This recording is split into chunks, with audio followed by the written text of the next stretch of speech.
If the recorder will please call the roll. Counselor Stapleton. I'm here. Counselor Nishioka. Here. Counselor Phillips. Here. Counselor Gwynn. Here. Counselor Gonzalez. Here. Counselor Hoy. Here. Counselor Nordijk. Here. Counselor Varney. Here. Mayor Hoy. Here. If you'll join me in the Pledge of Allegiance. I pledge allegiance to the flag of the United States of America and to the republic for which it stands, one nation, under God, indivisible, with liberty and justice for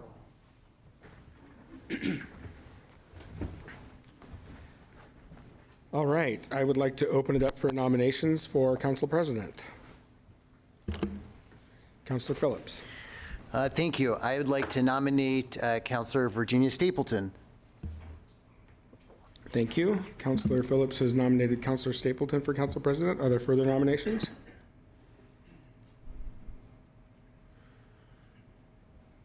All right. I don't see any more nominations. Will the recorder please call the roll on the nomination of Councilor Virginia Stapleton as Council President for 2024? Counselor Stapleton. Aye. Counselor Nishioka. Aye. Counselor Phillips. Aye. Counselor Gwynn. Aye. Counselor Gonzalez. Aye. Counselor Hoy. Aye. Counselor Nordijk. Aye. Counselor Varney. Aye. Mayor Hoy. Aye. Motion passes. Congratulations. And newly elected Council President, do we have any additions or deletions to our agenda? And I know we have a bunch. I move approval of the additions. Second. Thank you. Motion by Stapleton, second by Phillips. Counselor, to your motion. Yes, we have a number of them. I won't go into too much detail, but I will go through the different agenda item numbers. So we have some changes on 3.1B, 3.3B, 5.A, 5.B, and 2 on 6.B.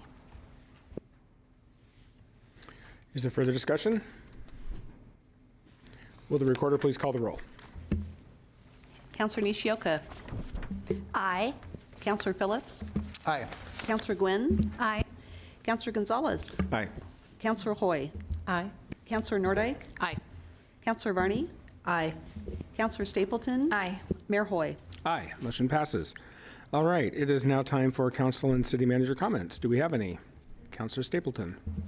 Thank you. I just wanted to say a couple of thank yous. First of all, thank you for nominating me for council president again this year. Thank you for voting for me. I hope that my service is helpful and appreciated, and please, I'm always open for feedback, so please let me know if I can do things any differently to help in any way. But thank you for the honor of serving as council president. I also wanted to take a minute and say thank you to all of you. Sadly, over a month ago, I lost my mom suddenly and unexpectedly.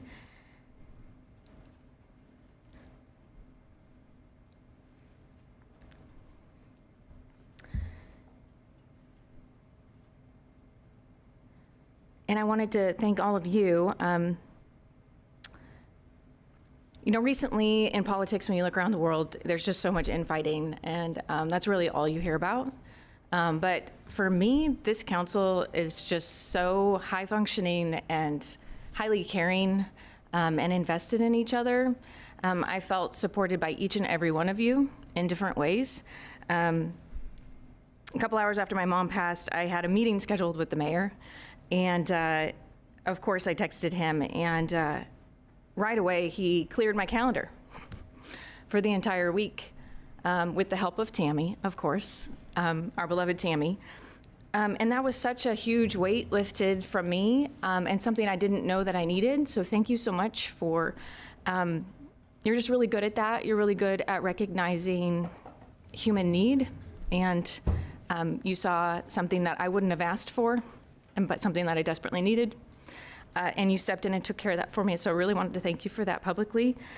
Councilor Varney, you stepped in and filled in for me at a chamber meeting. Councilor Gonzalez, you took over a neighborhood association meeting that wasn't even in your ward. Thank you so much for that. Thank you to staff for your flexibility in adjusting to my needs over the last month. To my constituents and advocacy groups in town who sent cards and meals and flowers. All of it was so very helpful and a blessing for me and my family. And I just knew that I was supported by each and every one of you. I really value your friendship. And it's in times like that that it really shows how much we really do value each other. And I am very thankful for each one of you. So thank you. Thank you, Counselor, and our deepest condolences to you and your family.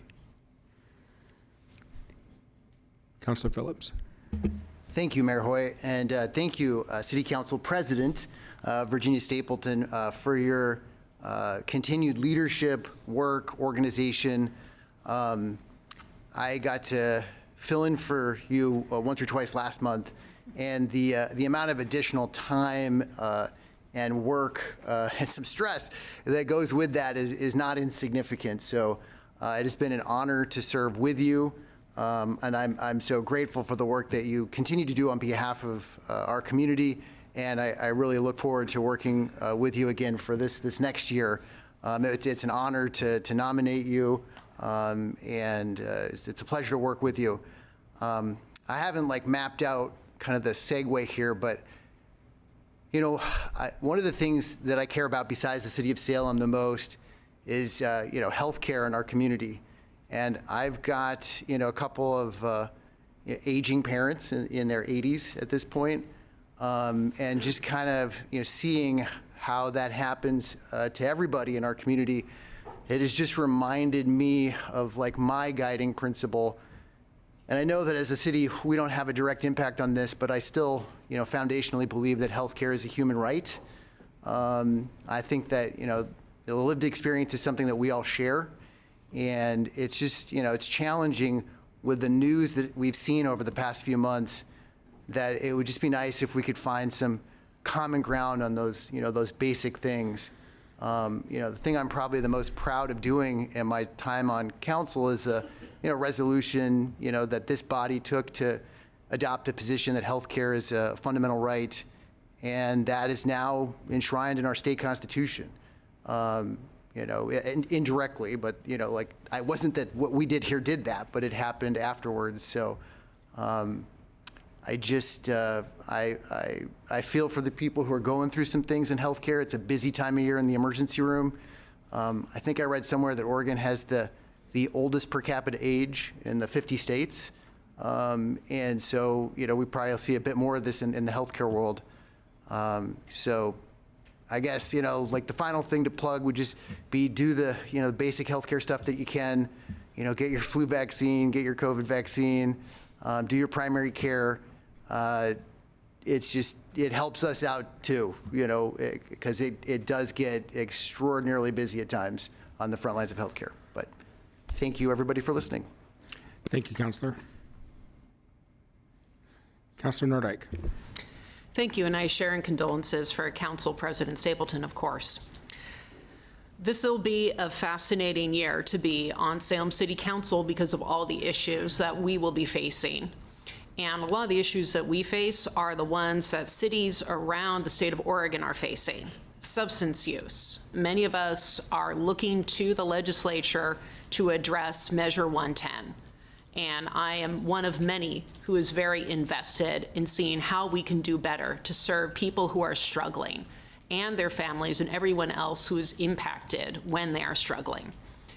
Poverty. We know that while property values are going up for a number of our residents, inflation and other costs of living are eroding into the ability to earn a living wage here in the city of Salem. So finding a place to live indoors on minimum wage, especially if you have dependents, is extremely difficult now.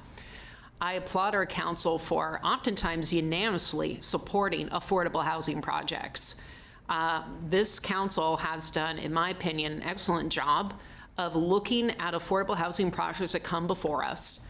And we have increased the portfolio of beds around this community in South Salem, in Northeast Salem, in West Salem. So I implore us to continue pushing in that direction, working together towards more affordability of housing, because the need is still great and it impacts every single one of our wards in the city. I would also urge that when it comes to poverty, our public spaces are priceless to such individuals who cannot afford to pay to be indoors in places like restaurants, cafes, and other places where you're expected to purchase something to be there. That means that our parks and library become all the more important. They are a place of refuge, safety, a place to learn and grow, a place to take your kids where they can safely study, learn how to read, apply for college, study for an exam, learn a foreign language, and search for jobs. And that goes for anyone, everyone who wants to access our library here or in Kaiser. In terms of houselessness, our work continues there, and I see that one of our community partners is here tonight. They received an incredible grant from Bezos and other partners around the country to support and help us reduce homelessness one family at a time. We have done a lot of work when it comes to increasing shelter and increasing affordable homes, increasing places to transition safely from the streets into somewhere indoors, appropriate to their service level need. And we need to keep doing more of that work because there are still well over 1,000, maybe closer to 2,000 people who are homeless in Salem right now, depending on who you ask and which point in time count you're looking at. So I could look forward to continuing that work with this community, with our nonprofit partners, with our business leaders, and of course with this member, with all of our members of council. So I'm looking forward to our year ahead because to me, when I see challenges, I see opportunities for us to roll up our sleeves and get to work. Secondly, on a different note, I would just like to say thank you to Miller's Barbecue and Oregon Department of Human Services. They worked with my nonprofit to put together a holiday party for children in foster care over the holidays. We raised collectively thousands of dollars in toys, clothes, hygiene items, gift cards to ensure that our children in foster care have new clothes on their backs, backpacks to take to school, school supplies to do their homework. In other words, all the things they need to be a normal kid and for them to succeed. And so I want to really say kudos to Matthew Miller of Miller's Barbecue, who spearheaded that effort. DHS, Casa Marion County, and numerous others came alongside to help support and grow that operation. And we had a very successful holiday party back in December 22nd. So I look forward to more opportunities to work with anyone in the community who wants to work with kids in care. In my opinion, foster kids are our kids. Thank you. Thank you, Councillor. Are there further comments? Councillor Hoy. Thank you, Mr. Mayor. I certainly hope everyone did what they could to enjoy a great holiday. It was nice to have a break from so many meetings. Alas, the 2024 has arrived, and we certainly have our work cut out for us. Unfortunately, issues continue all over town. I conversed with a homeless man named Justin from December 23rd to 28th. He was soaking wet for 5 days on Center Street under a pile of sleeping bags and trash. It didn't really look like a person was in there, but he was. I made contact every morning before sunrise and each night after closing. The man wanted nothing to do with any help that Salem had to offer. I asked, "If you don't want what we have for you here, where would you rather be?" He replied, "Texas." I stopped by early on the 28th. "Justin," I said, "you've got to get to a shelter. You've been soaking wet for days, and the mess just continues to grow around you. You're not in a healthy space. You need to get somewhere and get cleaned up. Maybe then you could work on that trip to Texas." He answered back, "I'm going to do it today, like in an hour." I checked in later, and sure enough, he was gone. Knowing it would take time for a cleanup crew to come from the city, I took it upon myself. I enlisted the help of my husband. I'm grateful I married a compassionate and willing spirit. As we removed the layers of soaking wet blankets, sleeping bags, and trash, we found evidence of drug use, and everything smelled of urine and feces. The meeting last week had a meeting with Chief Womack. Councilor Gonzalez called that meeting, and shift commanders, and a couple of business leaders who have a great deal invested here in Salem. The outcome of the meeting is that out on Lancaster, we need to develop a form of communication, email correspondence between business owners so we can get a grasp of what is happening in that space. Those two gentlemen, were surprised to learn that the property that I operate in is county property. I was surprised to learn that county and city don't communicate about what is happening on Lancaster other than gun violence. And it's my goal to create a space for that so we can know collectively what we're dealing with and who the bad actors are, who the repeat offenders are, and how we might better be able to deal with them as a group. So thank you, Councilor Gonzalez, for that opportunity. And that's all. Thank you, Councilor. Are there any additional comments? Councilor Gwynn.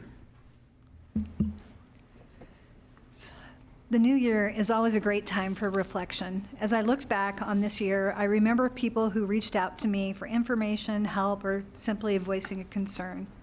The email that was most impactful to me came from someone who has been a lifelong civic servant. She wrote to all of us with profound advice. Now, this was shortly after the July 10th meeting when this place was filled with people speaking out, mostly in opposition to the payroll tax. This room was overflowing, emotions were high, and people were angry. This email came to us about 12 days after that tense meeting, and it read, "Greetings.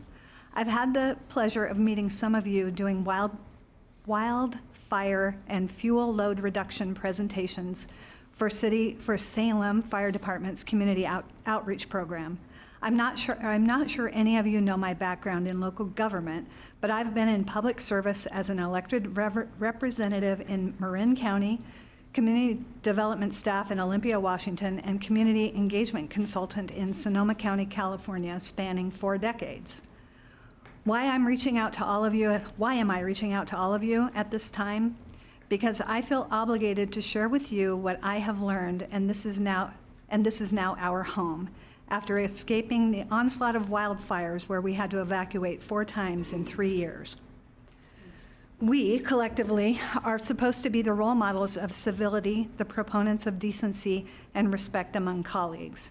If you want to make this community safe and civil and fiscally sound, it starts with you all. I can say in my many years in this arena, I have disagreed many times with my colleagues, but never experienced the kind of vitriol that has shown its face on your council. You need to do everything in your power to develop working relationships where you can listen and deliberate without fear of verbal reprisals. It's hurtful and embarrassing. No credible work can get done for this community if basic decency and respect do not rule the day. Trust me, you will hate this job you worked so hard to attain if you don't look yourself in the mirror and make a promise to yourself and this wonderful city with its dedicated staff that you will do everything in your power to never let this happen again." And I'm reading that because when we got that email, I felt like it was directed specifically at me. It wasn't. I talked to the person after. But in the weeks and months ahead, we will be faced with some tough decisions, ones that have the potential to change the trajectory of our great city. I'm so excited to be on this council with all of you. We've come a long way as a team. While we won't always agree, we will find compromise and common ground, and we will make Salem a better place to live, work, and play. Thank you, Councilor. Thank you. Are there any other comments? Mr. Staley. I just wanted to say it's good to be together again. It's been just under a month, and not that I didn't enjoy my Monday evenings off, but it is good to be together again. And let's start the business of the city. Sounds good. Thank you, Mr. Staley. And with that, I don't see any other hands, so we will move on then. We don't have any proclamations or presentations tonight, and without council objection, I am going to do a quick reorder of the agenda. We don't have anybody signed up under regular public comment, but we do have 2 folks signed up under number 8. I'd like to invite them to speak now rather than have to wait till the end of the meeting. Mr. Jones has been here. I think at least this is his 3rd meeting, and we have yet to be able to hear directly from him, and I really want to hear from him, so I definitely want to invite him up. As a reminder, please introduce yourself, your address or your ward, and when the yellow light starts to flash, that means you have a minute left. When the red light comes on, your time's up. Thank you, Mr. Jones, for being here. Thank you, Mr. Mayor and members of the council. My name is Jimmy Jones. I'm the Executive Director of the Mid-Willamette Valley Community Action Agency here in Salem and a resident of Ward 3. We have some pretty terrible weather coming in the next couple of weeks, so I wanted to drop in this evening and give you an update on some of our agency's housing and homeless programs, performance over the past year, especially things that have touched upon City of Salem issues in particular, funding and things of that nature. The Navigation Center, which you've got an action item on tonight, has been in operations for 6 months at this point in time. Tonight there are 55 individuals in the 60 program beds.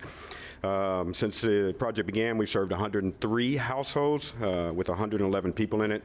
And of those 103 households that have gone through the Navigation Center, 37 of them have already been housed in their own private permanent housing somewhere in the community.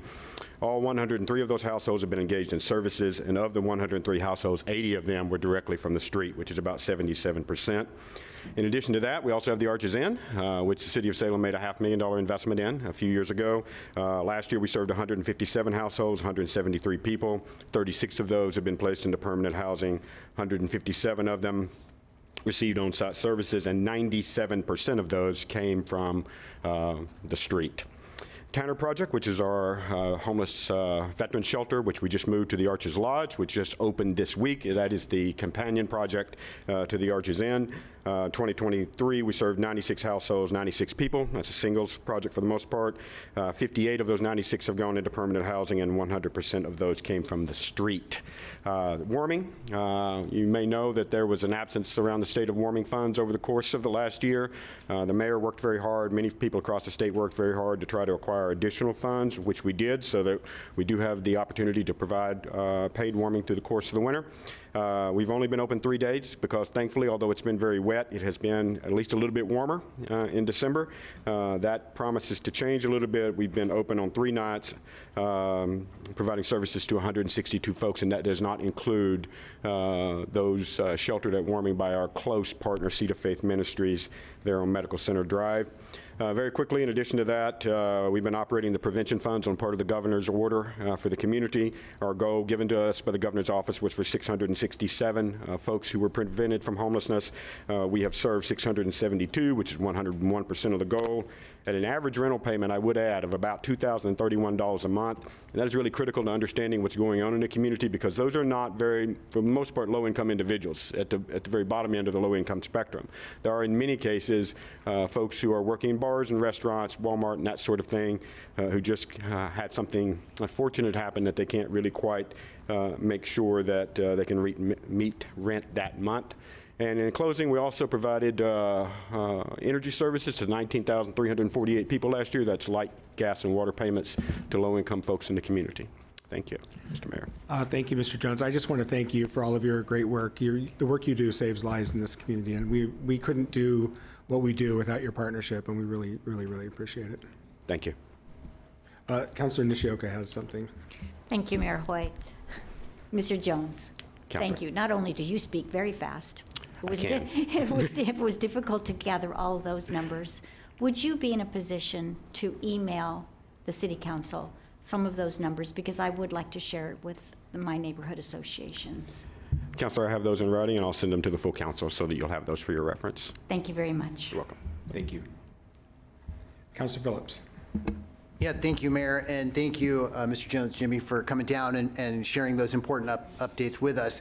I agree wholeheartedly that the work that your organization does save lives and will continue to save lives. I really appreciate the update.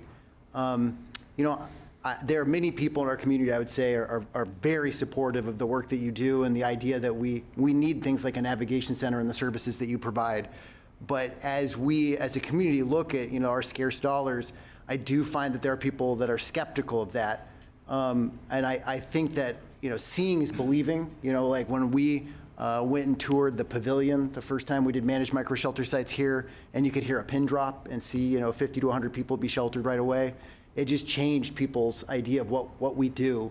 They think of like unmanaged sheltering. So my question is, if community members are interested, can they still schedule tours to come through to kind of see the good work that's happening at something like the Navigation Center? Absolutely. We would be delighted to take any community member on a tour of any of our properties at any time that we can make that arrangement. It's very critical that the public understand the consequences of the work going away.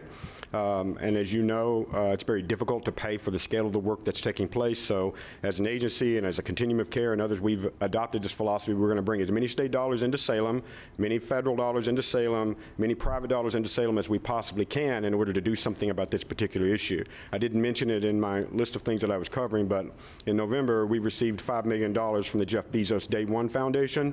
We're going to be able to take that investment and basically end unsheltered family homelessness in this town in the next couple of years. So that's an extraordinarily nationally competitive investment. And yes, it's very critical that the public understand the correlation between the cost and the outcomes that are associated with this. And we're certainly very happy to help folks see that. Thank you. I think that's an excellent summary, and I appreciate the openness and willingness to share. You know, I don't know how to put it to people who don't know and are involved in working with people who are unsheltered and the crisis that they can sometimes have.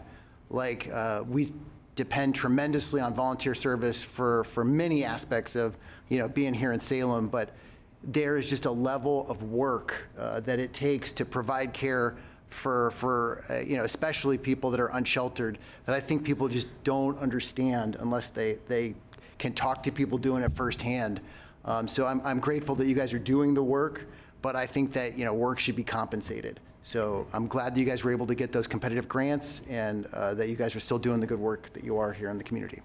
Thank you, Councilor. I think the thing that the public sometimes struggles with, and a lot of people sometimes struggle with, is just the simple fact that the state hospital system in this state and many other states sort of went away in the 1960s and 1970s. And so the functional state hospital system that we have today are a lot of social service providers, Church at the Park, and many other entities, even the Salem Housing Authority, which is doing that sort of direct work that would have been done in a more institutionalized way 40 and 50 years ago. Thank you. Agreed. Councilor Nordyke. Thank you, and thank you, Mr. Jones, for coming. The term that I hear over and over again from the business community is, what is the return on investment? And they ask that of my nonprofit, and they ask that of nonprofits and NGOs like yours all the time. So I would encourage you to continue to identify the performance metrics, because I know Community Action Agency is very much data informed. Can you speak a little bit more to that? Yes, if we can't prove that we're successful, we're really not successful. And the only way that we can prove that we're successful is reporting out to the public the success ratios of our programs. And success, for the most part, is in Salem's context, is housing, but it's also sheltering. Many of you who were around in 2019 remember just how difficult that winter was, just how many people we had on the street at Rite Aid and many other places, and that problem is still with us today, but there's a little bit more hope, I believe, today than what there was 5 years ago. There are things that are working. This is still a very challenging environment, but we have to be able to prove our work. It's sort of like the math teacher that you had in high school. It didn't matter if you got the answer right. You had to be able to show people that you were doing the work the right way. And so as long as we embrace that attitude, I think that most people are generally supportive and agree with the return on investment. Thank you. Councilor Hoy. Thank you, Mr. Mayor. Thank you for being so gracious and answering questions. I don't know if you anticipated that, but I appreciate it. One of the questions that's come to me is, do Salem Police Department and Marion County Sheriffs have the ability to bring people to you? The question, the answer to that is yes, and soon to be even more yes. Right now, the city of Salem certainly has the ability to bring folks to us. We have, of the 75 beds that are available, 15 of them were sort of designated for law enforcement referrals.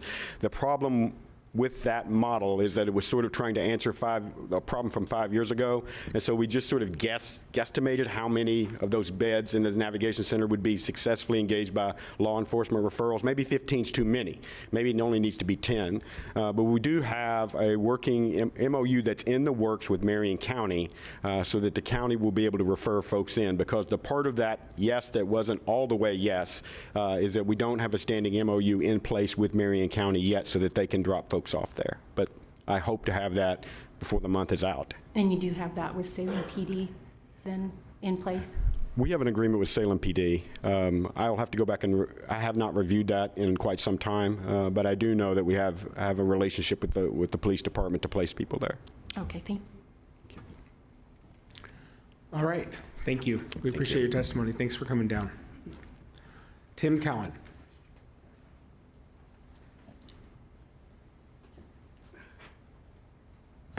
Mayor, City Council, for the record, my name is Tim Cowan. Thank you for letting me speak. I'm going to be brief. First, Could I you want say to. either your address or your ward for us, please? My address is 1160 Sherman Drive Thank in you. Salem. Thank you.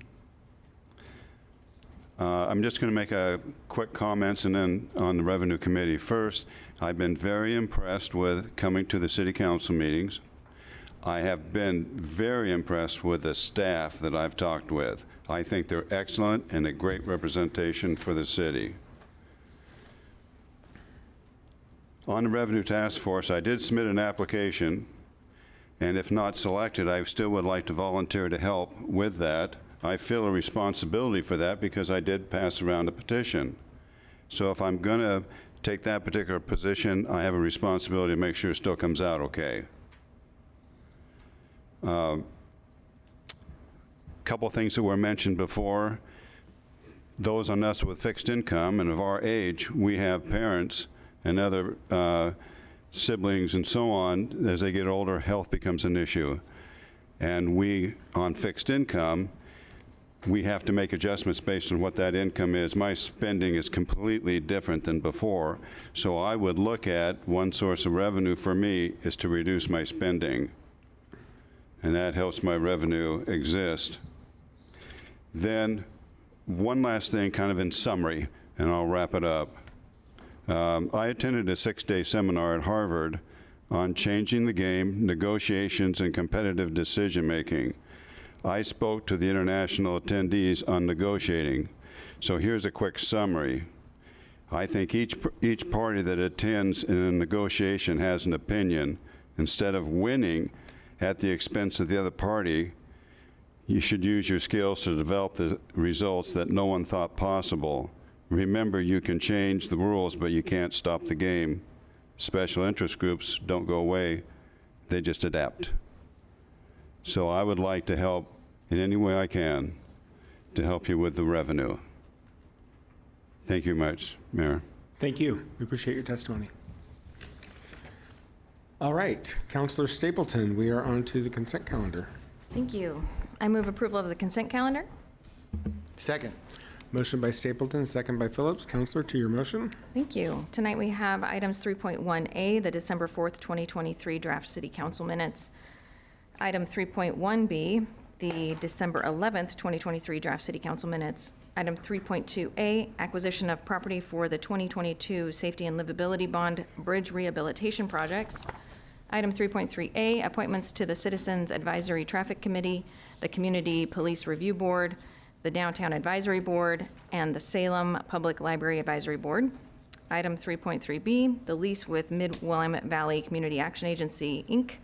for real property located at 1185 22nd Street Southeast. And that concludes the consent calendar. Is there further discussion? Councilor Hoy. Thank you, Mr. Mayor. Is it possible to ask about an item, or did that need to be polled before? You can ask. Okay. Yeah. Just the lease, the 3.3B, the lease with the Community Action Agency. I'm just curious, because this lease goes through 2030, and it's not funded past June of '24. So how does that work? What's going to happen? Mr. Staley, Mr. Eggleston, Ms. Bennett, who wants to take that? Looks like Gretchen's coming down, but I suspect it says that it's subject to funding. But Actually, I was wondering if Kristen, this is Gretchen Bennett, Homelessness Liaison at the City of Salem. I don't know if Kristen would want to speak to that.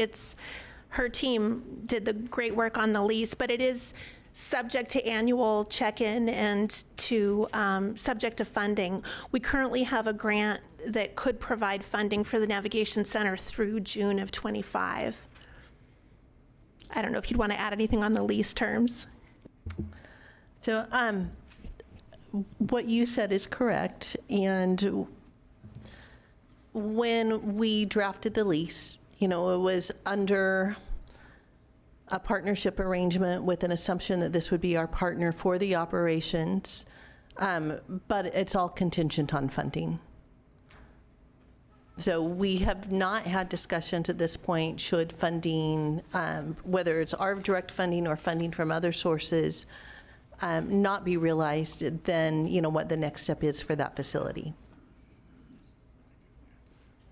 I think Mr. Atchison has some thoughts as well. I think as Director Rutherford was saying, basically the lease is contingent upon funding. So if the funding doesn't come through and the agreement for the operation of the navigation center doesn't continue, then either party can cancel the lease. Thank you. Did that answer your question, Councilor Hoyt? It did answer those questions. I guess I wish we had more time to kind of understand the benefits of the program. Mr. Jones showed up tonight and gave us kind of an update, but it's the first we've heard. And it just, I guess I think a lot about whether or not what's happening there is working, and I want to know more. And to see a lease agreement go through 2030 and funding is coming up short, I understand the financial arrangement. If it's not there, it can't happen, but it just feels a little, I feel like I have a lack of information. So. Is there further discussion? Will the recorder please call the roll? Counselor Phillips. Aye. Counselor Gwynn. Aye. Counselor Gonzalez. Aye. Counselor Hoy. May I abstain? No. Okay. Our rules require a vote. Okay. Nay. Counselor Nordike. Aye. Counselor Varney. Aye. Counselor Stapleton. Aye. Counselor Nishioka. Aye. Mayor Hoy. Aye. Motion passes. All right. We are now on to public hearings. We have two. First one, sorry, I'll stop and let the recorder talk. The Salem City Council will now conduct a public hearing to consider exemption from competitive bidding process and authorization of an alternative contracting method for the construction of the Geer Park Skate Park. The hearing will begin with staff presentation, followed by other interested people. Individuals testifying are limited to 3 minutes. Thank you. Thank you. I see we have Mr. Aaron Kimsey approaching the podium. Just for everybody's knowledge, that we have two hearings that are very similar, so remember everything from the first one for the second one, and we have nobody signed up for public comment at either. So, Mr. Kimsey, you're up.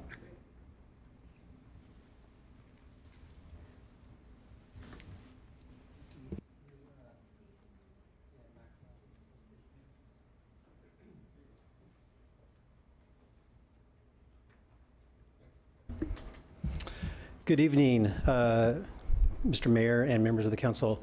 As Mr. Mayor said, my name is Aaron Kimsey. I'm acting assistant city engineer with the Engineering Public Works.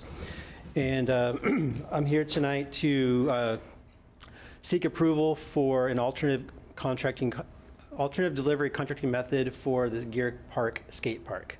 It's kind of a tongue twister. But first I want to say it's important to know that we deliver dozens of projects a year via the traditional design bid contracting method with great success. And while it seems like we've come to you guys before to seek this approval, the majority of the projects we do are via that traditional method. And so it's really only under these unique or complex projects where we feel like it would help the project have better success for that delivery method. Excuse me. So let's see here. It's in a keyboard. There we go. Oops, went too far. All right. So just a quick background on the Geer Park. There was a master plan that was developed that included a skate park on the northern edge. It's kind of hard to see on this picture, I apologize, but it's adjacent to the bike track area. It's labeled number 3, I believe, on the screen. And so through the master plan process, we have developed a preferred concept for the skate park design.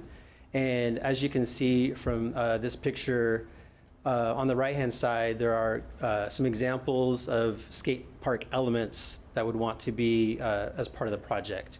And so this project is unique. It's not something that most contractors do on a daily basis.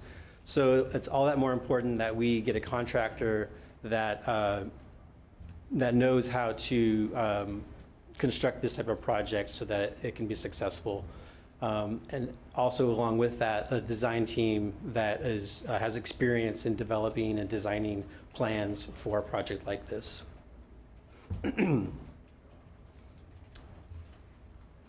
So our recommendation is to use the method design build or progressive design build in this case. And essentially what that is a process in which the contractor and the designer team up together to deliver the project through design and construction.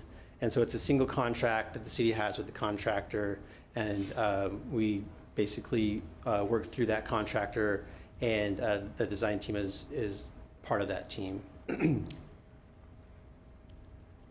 so some of the benefits to the design build method are, as I said before, the team is assembled at the same time, so you get everyone on board and they select each other.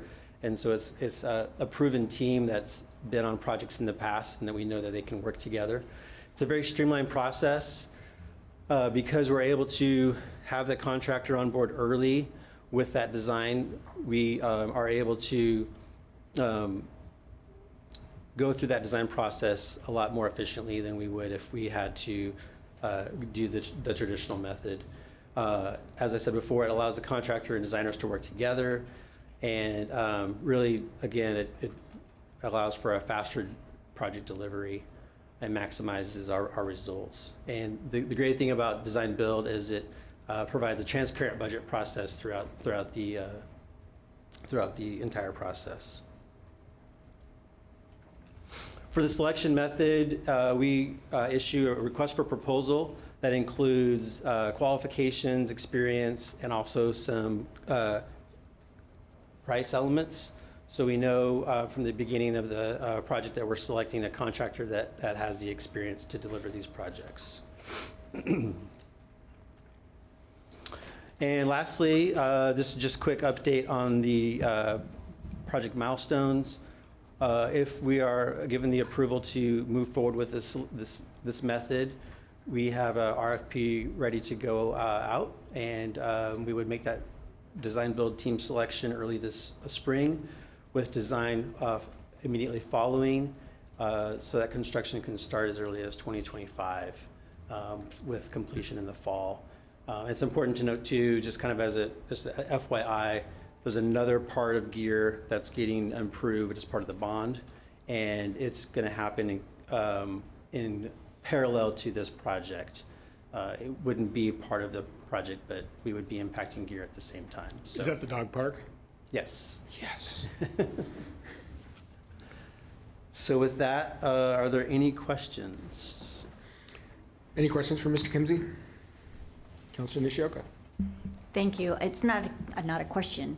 I appreciate you leading with the fact that you're presenting us at these times when we're trying to do the design build at the same time, and that you have several projects that are not in that same situation. I appreciate that information because we don't see those. Right. We see the design build request, Right. and so and we have seen a few, and we'll see another. So again, I appreciate that, sharing that information, because we do still want to support the proposals as they have been done in other situations, but recognize that this is a good way to take care of those special projects. Yes, absolutely. We really see this as another tool in the tool chest. And, you know, for the majority of our projects, like the hammer works the best, but sometimes you need a screwdriver, you know, for lack of. Again, thank you very much. Are there any other questions for Mr. Kimsey? All right. I want to just give any members of the public who didn't have a chance to sign up, who wanted to address this topic, an opportunity to do so. Okay. Yeah, hold on. What I need you to do is come up to the podium and hit the button so the green light comes on, and I need you to introduce yourself with your name and your address or your ward. You can go to that podium right there. Great. Yeah. Hit that button. There you go.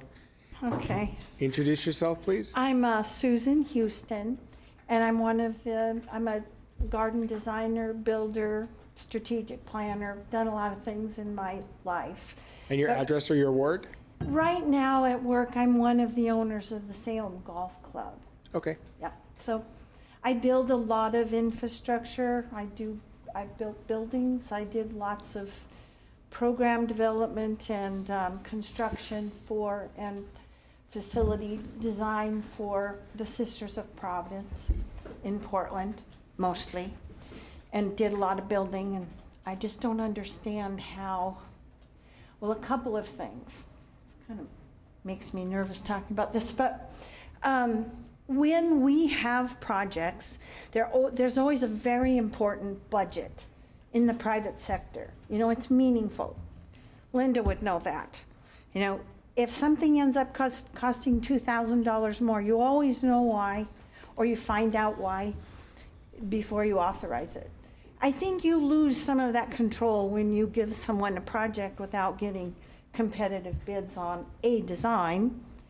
Could you employ the design team that you like to come up with a very tight, comprehensive design that everyone likes, and then get competitive bids from local contractors? I think this would improve your relationship with the community.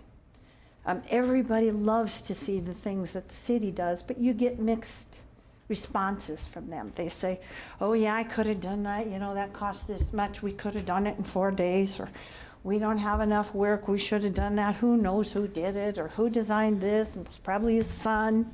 You know, you hear these things just from builders and contractors in the area. And, you know, our community is kind of based on their efforts and, you know, their incomes and, you know, their payrolls. And I just think that it's always more efficient to let someone do the whole thing and just work with them directly. It's easier, it's more fun, it always costs more, and I don't think you have the added advantage of developing a real meaningful relationship with the business people in your community and the people that live here. That's all I think. Thank you for your testimony. Sure. Is there anybody else who wanted a chance to address council on this topic? All right, I will close. Or did you have any more questions for staff? Yeah, go ahead. I guess my question to staff is, does the progressive design build process, does it always cost more?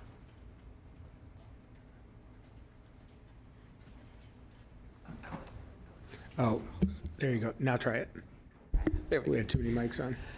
I'm going to say no to that. It doesn't. In fact, it usually saves money. And one of the things that we have to do with this request is when the project is complete, we'll come back to council and report on the areas where we were successful, and be able to point to how the project was hopefully delivered under budget.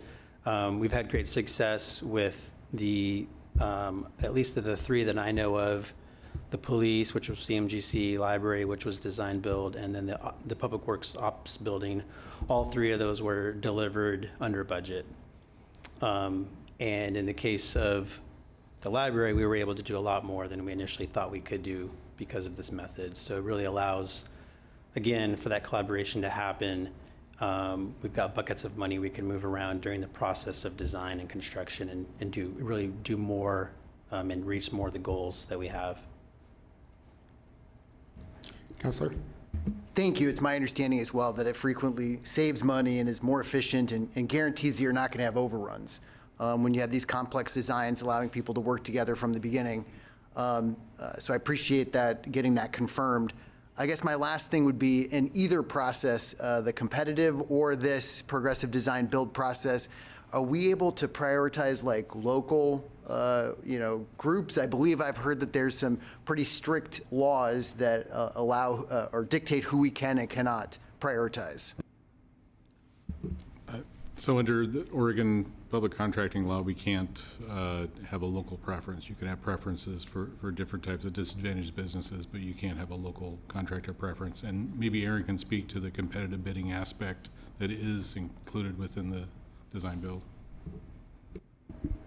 Sure, yes, you're correct. So we do not give preference to local contractors as part of the main contract, but many of the projects that we work on include work that can be bid by subcontractors, and we work with and are getting better now that we've done a few of these projects now, are getting better at working with the design build contractor to encourage the competitive bidding part and really seeking and going after local contractors in the community. And I want to say there was 60% local on public ops. Good evening, Alan Dan, and Public Works, acting Public Works Director this evening. That's correct. With the Public Works Operations building that we just completed, we had 65% local participation for all the work that was subcontracted on that project. Thank you. Yep. Councilor Nordyke. Thank you so much. I appreciate the conversation. In looking at the staff report, which is publicly available, it says here that this design-build form of contracting uses an open and competitive request for proposal process to select a contractor. So there will be an open and competitive process to select a contractor using this design-build approach. Is that fair to say? That is fair to say, yeah, that's a good clarification. Thank you. And what does open and competitive mean in plain English? Well, essentially, it means that we're going to advertise our request for proposals, and anyone can submit a proposal, essentially. And so, but they have to meet, their proposal has to meet the certain criteria that we've provided for in the request for proposal. And so, we'll score those, we'll rate those, and make the selection. It usually involves interviews as well. So we're really certain that we're making the right selection for the contractor and design team. No, sorry. Are there any additional questions for staff? All right. With that, we will, okay. I'll close the public hearing. And Councilor Nishioka, do you have a motion? I do, thank you, Mayor Hoy. I move to adopt resolution number 2024-2 in support of an exemption from the competitive bidding process and use of the design-build contracting method for the Geer Park State Park project. Second. Motion by Nishioka, second by Phillips. Councilor, to your motion. Yes, basically I will use part of the summary from this recommendation is that the proposed method allows design-build contractor to form one team with the architects, engineers, and work together with the city to optimize the design, cost, and schedule of the project. Further discussion? Will the recorder please call the roll? Counselor Gwynn. Aye. Counselor Gonzalez. Aye. Counselor Hoy. Aye. Counselor Nordyke. Aye. Counselor Varney. Aye. Counselor Stapleton. Aye. Counselor Nishioka. Aye. Counselor Phillips. Aye. Mayor Hoy. Aye. Motion passes. All right, we're on to item 4B. The Salem City Council will now conduct a public hearing to consider exemption from competitive bidding process and authorization of an alternative contracting method for the Salem Civic Center Improvement Project.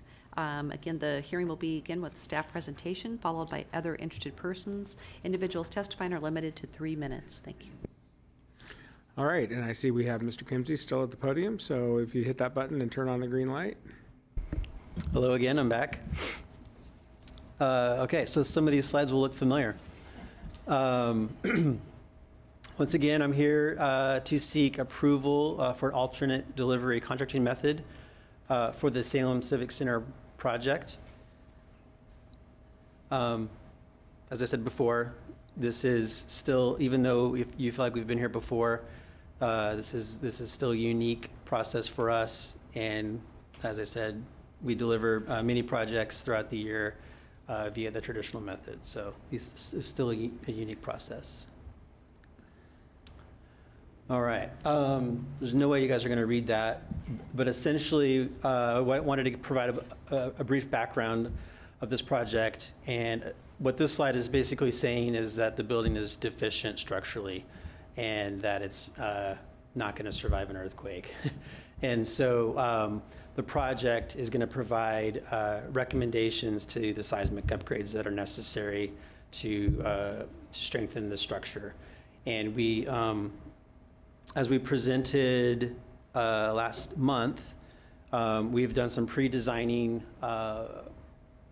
planning to provide goals and some initial analysis of what those structural elements will look like. And so, as you can imagine, this is a very, very complex project, not only from the structural standpoint, but the coordination of the staff that are here, figuring out relocation, the mechanical and electrical and plumbing components that are going to be in conflict with the upgrades, new windows, new roof, all that stuff. So it's a very complex project, and therefore it's that much more important to have that early collaboration that the alternate delivery method provides. Just to reiterate the project goals, the number one goal is to build a resilient, safe, and sustainable structure. But we hope to also provide with the project a more inviting space, more accessible space, and then the last goal, if we're able to provide a modern 21st century workspace for the city employees. And so the alternative delivery method allows us to really key in on these project goals, and as money allows, we can kind of reach back, or we can reach into the next list of goals and work our way down. And so with that, again, we're recommending a progressive design build method for this project as well. And so just to reiterate, it essentially is a contractor team with an architect design lead, and they'll be with the project through design and construction.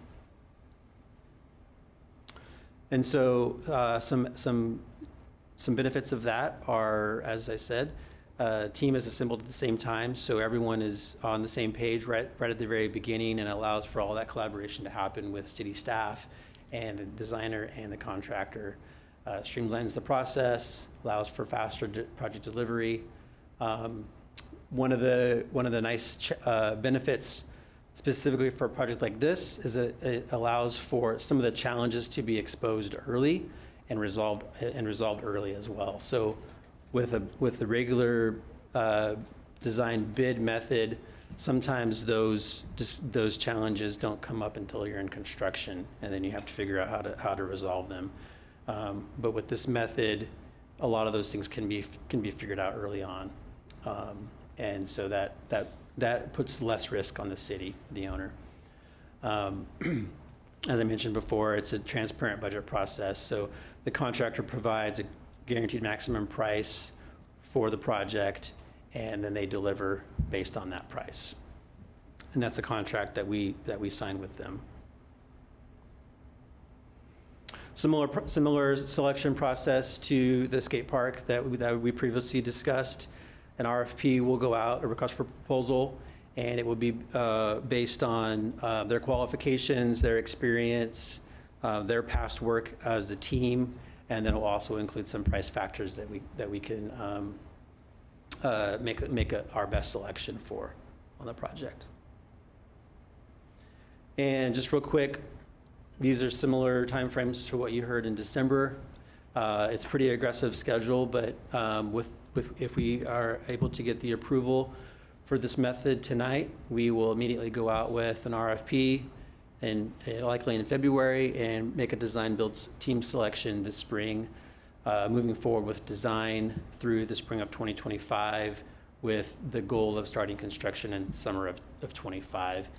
And we hope this is really kind of best case scenario schedule, that we'd be able to move in the fall of 2026.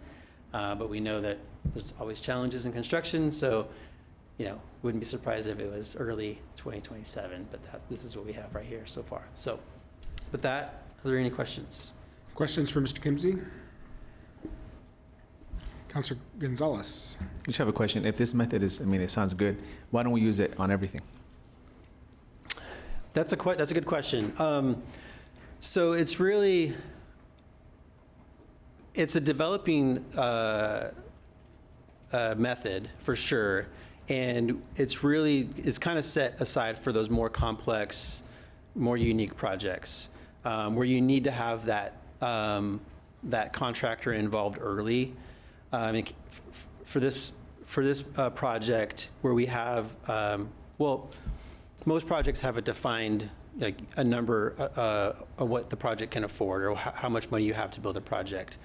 But with a project like this, where you have a lot of competing design elements that you want to complete, you're able to kind of get those real-time costs from the contractor and figure out how you're going to implement those. For like a utility project where you know, okay, I got to put in 1,000 feet of pipe. There's not a lot of variables there, and so it's much easier to just design that under the standard way, and then bid that, because there's not a lot of unknowns or risk involved. And so similar to a traffic project, you know, you have an intersection, you know, you've got so many lineal feet of improvements, so many ton of asphalt, so that there isn't the risk there. Some agencies are trying to approach design build with a traffic type project, but we haven't really seen how it would really benefit us compared to how it benefits us like on a project like this Civic Center. Does that answer your question? Yeah. It's really about risk and trying to reduce risk. Councillor Hoy. Thank you, Mr. Mayor. I realize we're here to discuss the exemption from the competitive bidding process. I have a question that maybe was answered before I came on to council. So I'm just curious, because folks are asking me, is this a renovation worth it? You know, or is this a viable project for us to spend $40 million retrofitting this structure as it stands, or do we start over again? I mean, that's the question I'm getting. I'm sorry? I'll try to answer that. I'm not sure that one is best in your wheelhouse. I mean, you're welcome to, but I would probably defer to the city manager or someone. I, of course, wasn't here when the original bond proposal was made, but it was included in the bond, and the committee that created that proposal found that it was valuable. As we go through and have done the design work, obviously the City Hall complex needs work, but it also is an existing historic facility that needs investment, and this investment will allow us to move forward, and we'll end up with, as Aaron has said, with a safe, functional, reliable building that has improved energy usage or decreased energy usage, and hopefully creates a safe and functional environment for our employees. So yes, it is a viable investment. Starting over to build a 90,000 square foot commercial building would be $90 to $100 million easy. You know, maybe much more than that. So this is a good investment in Salem's future. Thank you. You're welcome. Any additional questions? Councillor Nordyke. A question, isn't it true that we are allocating funds from the infrastructure bond measure, which voters approved of, towards this $40 million renovation? Yes, all of the money for this project is from the bond measure that was passed. Any further questions? Are there any members of the public who wanted to address the council on this topic? Come on up. Please introduce yourself with your address or your ward. You have 3 minutes. Hit that green button for me so the green light comes on. There you go. Is that on? Susan Houston, again. I'll make this short. I think that you're all wonderful, hardworking people. I've worked with some of you before. And I think you're kind of missing a huge piece here. which is so valuable and such an opportunity for the city of Salem. And that is that you represent the city, you represent the people in Salem, and yet someone from Phoenix is going to be designing the skate park. Now, that doesn't sound so bad, but it's going to make a difference to, you know, the Dalkeys and the Reddings and some of the other companies that do multi-million-dollar projects are in this area.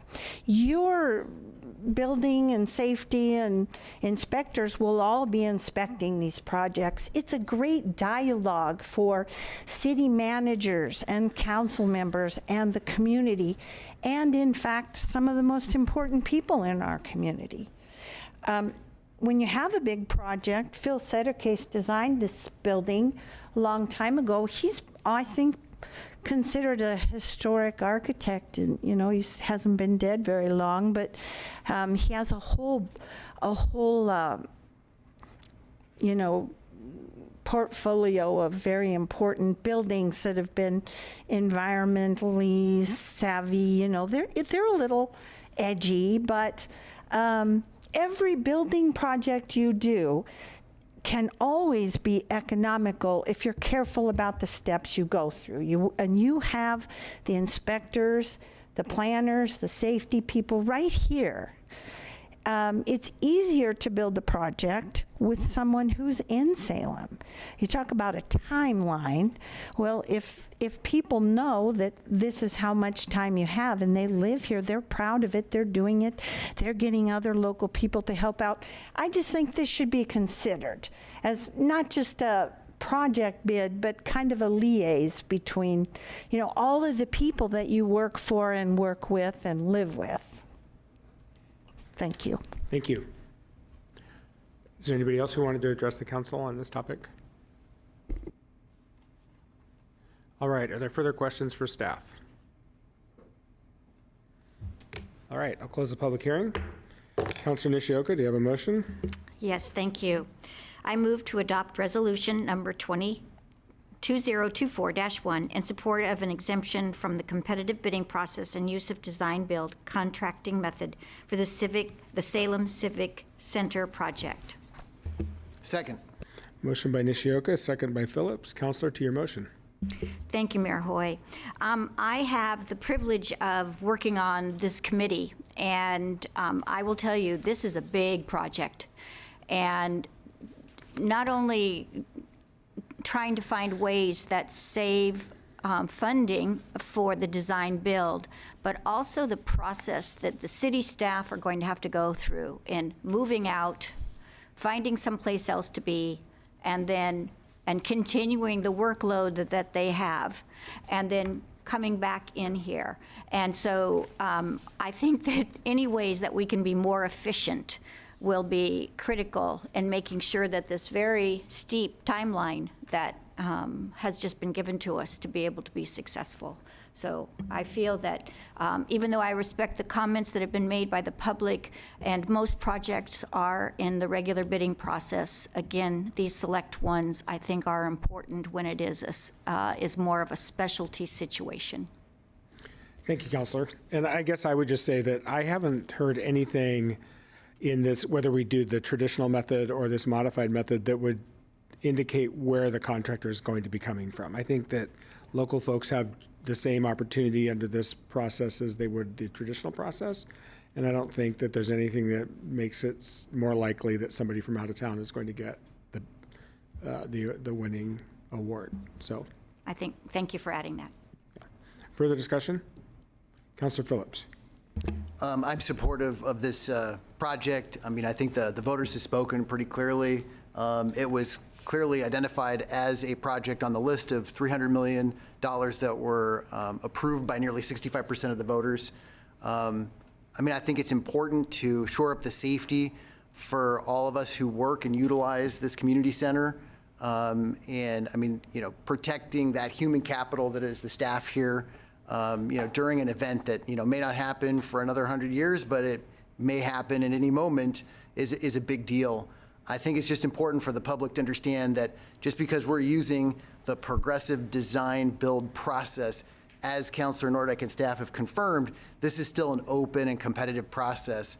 I feel like for the projects that are of this scale and complexity, this is going to be the new normal because it works. Like it prevents us from going over, and it gets things done on time. We've seen it work successfully, as previously mentioned, for the library, for the police building, and I think we're also using or have used similar processes for our water treatment facility. So, this seems like a no-brainer to me, but I'm happy to see it move forward. Thank you, Councilor. Further comments? Councilor Nordyke. Thank you. I would also like to add that in the publicly available staff reports and findings included in the discussion of this item, they go into great detail in terms of how this project is open and how it is competitive. For example, in the RFP solicitation, that will go out and be available to any developer, any contractor, any architect in the area. It includes a detailed description of the project, the contractual terms and conditions, the selection process, the evaluation criteria, the role of the evaluation committee, provisions for questions and comments, and a complaint process and remedies available. All of that will be available transparently. All of that is included in the solicitation package so that everyone has the same information going into the competitive process. The attachment also goes into great detail describing the competitiveness of the project, and I encourage folks to read along online to find out and see all that information available. So when people hear the terms exempt from competitive bidding, it sounds like a sweetheart deal. It sounds icky. It's not. That's not what's going on here. But to a lot of folks who do not work in this arena, such as myself, that's why I find it so helpful to read these staff reports, to find out how this process actually works. Thank you. Thank you, Councilor. Further comment? Councilor Hoy. Thank you, Mr. Mayor. I just want to thank Ms. Houston for coming here tonight and sharing her testimony. Your passion for local business and economy is obvious, and I just appreciate it very much, and I wish more people would come and join us for these meetings. So thank you. Is there further discussion? All right, will the recorder please call the roll? Counselor Gonzalez. Aye. Counselor Hoy. Aye. Counselor Nordyke. Aye. Counselor Varney. Aye. Counselor Stapleton. Aye. Counselor Nishioka. Aye. Counselor Phillips. Aye. Counselor Gwynn. Aye. Mayor Hoy. Aye, motion passes. All right, we are on to special orders of business. Item 5A, Revenue Task Force status update. Are we, who's teeing that one up? Annie Rose is coming. Annie Rose, there she is online. Welcome. Hello, thank you so much. Can you hear me okay? Yes. Wonderful. Hi, I'm Annie Rose Favreau. I'm with the Moss Adams team, and I'm going to be sharing a quick update on the Revenue Task Force work that has taken place up to today. So if you can go to the next slide there. I wanted to go through the project timeline because we've made some adjustments and updates based on feedback, and I wanted to highlight some of the key dates so that you all and members of the public are aware of what is coming up in this area of work. Then I'm going to give you an update on the task force selection process, and then we can talk about next steps. So in terms of the timeline, if you go to the following slide, we've broken it out by month here to give you a sense of how this project will be shaped and what the primary areas of focus will be each month. So in November and December, that was really our planning project kickoff timeline. This is when we developed a full work plan. We did document review with council support. The task force charter was developed and adopted, and we began the task force member selection process. We also started working on the community engagement strategy and what that will look like. In January, which is where we are today, we are launching the task force. That is the primary goal for this month. So we are working on the task force selection process. I'll be giving you a more in-depth update there. But the goal for that is to have the task force appointed so that we can hold the first task force meeting on January 30th. And that meeting is really going to be focused on introducing everyone to each other, to the challenges budget hands to the purpose of this group and to the roles and responsibilities moving forward. We're also this month beginning focus group selection and preparing for that, because that will be the primary focus in February, as we will be beginning the work of holding focus groups to get additional feedback from members of each ward to ensure that we have a broad input into this work. We're also in that month going to be doing peer benchmarking and best practice research. That is when that will kick off, because we want to understand very broadly what is happening across Oregon. What are other cities in similar situations doing? What has been successful? What has been challenging? We are also going to be holding the second task force meeting in February. This, we will continue the education process and start moving that group into looking at what are some of the revenue options that are possible for the city moving forward. I've noted also in italics some of the work that is happening around the fiscal year 24 budget development process.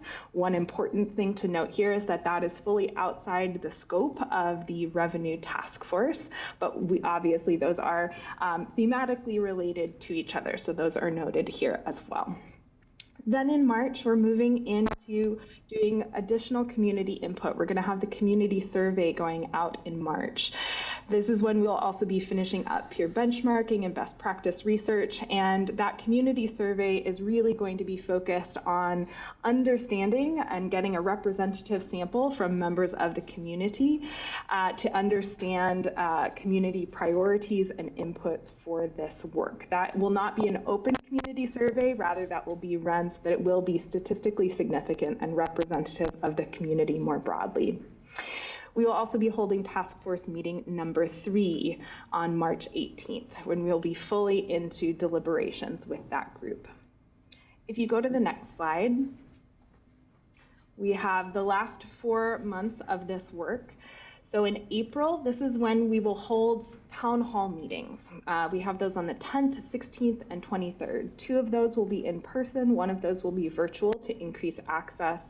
And the goal of those town hall meetings is going to be able to provide another very broad moment for community input and engagement. We have some more targeted pieces in terms of obviously the work of the task force, the focus groups, and the community survey, but we want to make sure that there's an opportunity for any member of the Salem community, any community stakeholders to be able to show up, learn more about this process, and most critically provide feedback. And that's what will be taking place at those town hall meetings. In addition, we'll have task force meeting number 4, which again will be focused on deliberations, meaning understanding there's a broad spectrum of revenue options, which might be the best ones to focus on for City of Salem.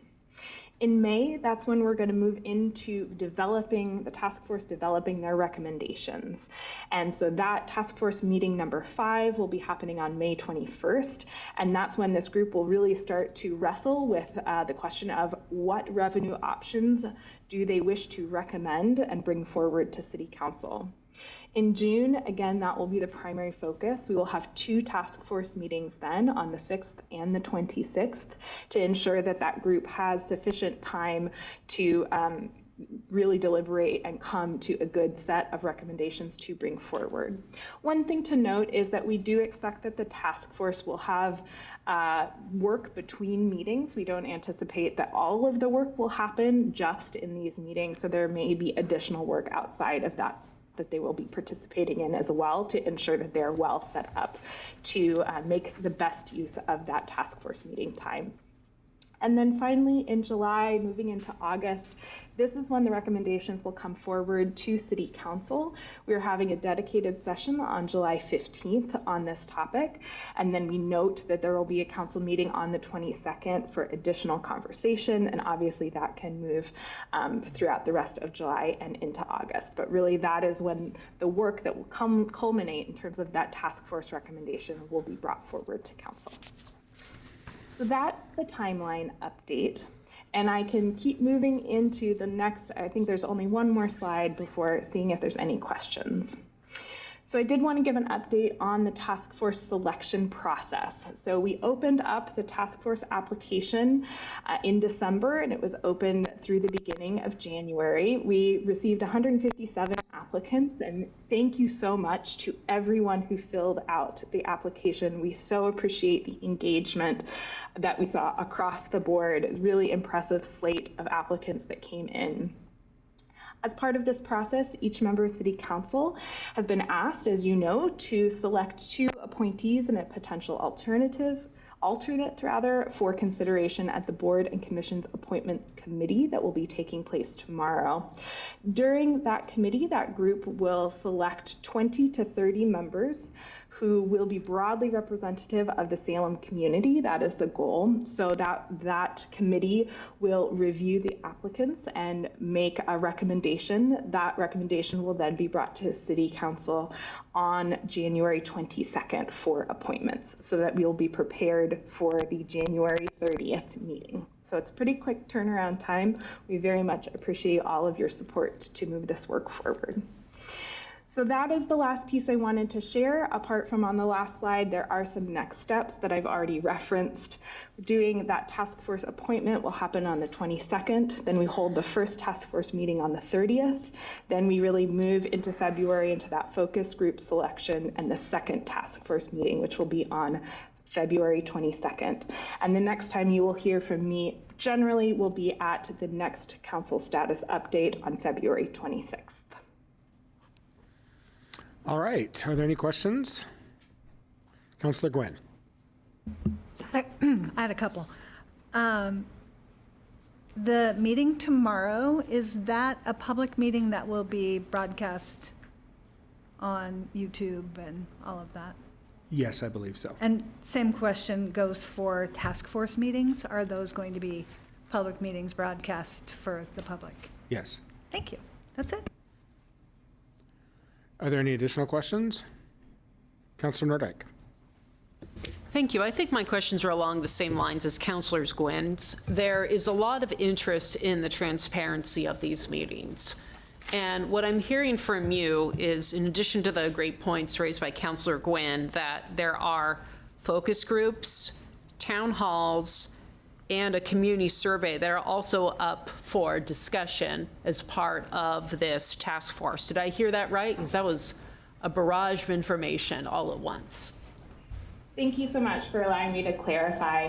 So the task force is the primary place where, when we opened up applications for direct interest. In addition, so we'll be selecting members to go there. In addition to that, we're going to be doing additional recruitment to select members for focus groups. So those will be very small groups per ward where we'll be getting information back. We want to make sure that those are representative groups, so that will be a recruitment and selection process. Similarly, the community survey will also be done in a statistically significant way, which means that it will not be open to every member of the public. Rather, it will be targeted to ensure that representation. However, the town halls are going to be the other in-person event opportunities that all members of the community will have to show up, participate, and provide feedback. I anticipate that at those town halls, we'll have ways of gathering input from members of the community, whether that looks like a survey or just an open space where people can share their input. So we will be designing some way of capturing that so that we can come back to both the task force and to council and really summarize here the themes that we heard through those town hall meetings. In addition to that, we, as the Moss Adams team, are always open throughout this process to hear additional input, obviously from community members at any time. But the town halls will really be the formal way for any member of the community to come and provide feedback. Thank you. Are there any additional questions? All right, thank you very much. Thank you. And now we're on to item 5B, and I see Courtney Knox-Bush is approaching the podium on that one. Good evening, Mayor Hoy, councilors. As noted, my name is Courtney Knox-Bush, and I work in the city manager's office, and I'm here tonight to give us an update. You have a report in your materials called 5B, and it is a draft of the policy agenda or the city council work plan for the coming year, 2024. And so I'm just going to go through a couple slides to talk a little bit about what is ahead of us, potentially. So this is a follow-on conversation from a work session that you had in November. I see some nodding, yes. So what I want to do tonight is just share with you some of the feedback we heard and how we incorporated that feedback into the 2024 policy agenda, the draft before you tonight. The bulk of our conversation was focused around the progress that had occurred in 2023 on the priorities that were identified for last year. And I'm going to show you generally where we are. Again, you see this often. This is just a reflection of the cycle that we do annually. Right now, we're up in winter where we're presenting to you a draft of your policy agenda. And that work plan informs the budgeting steps that are to follow. And then it feeds again, we get community input around the fall time, and we present that to you, and then the cycle continues and continues. So that's where we are right now. This is a very awkward table. Excellent. And so here is the bulk of the feedback that we heard in November. The first thing to notice is that you asked that we reorder the 4 key priorities that shape your work plan for 2024. So you can see that we've done that here. And then the next bullet about incorporating some new ideas in community engagement. You were speaking about overhauling the boards and commissions to remove barriers to participation. You also mentioned that you'd like to see an expanded sort of representation of safety and security, particularly because the work session in November followed a conversation about a community violence reduction initiative. And then in the sheltering section of your priorities, you asked that we advance housing that is more affordable, so you'll see that reflected. You asked that we infuse accountability and compassion in all of the strategies. And you also asked that we work to preserve services for the most vulnerable.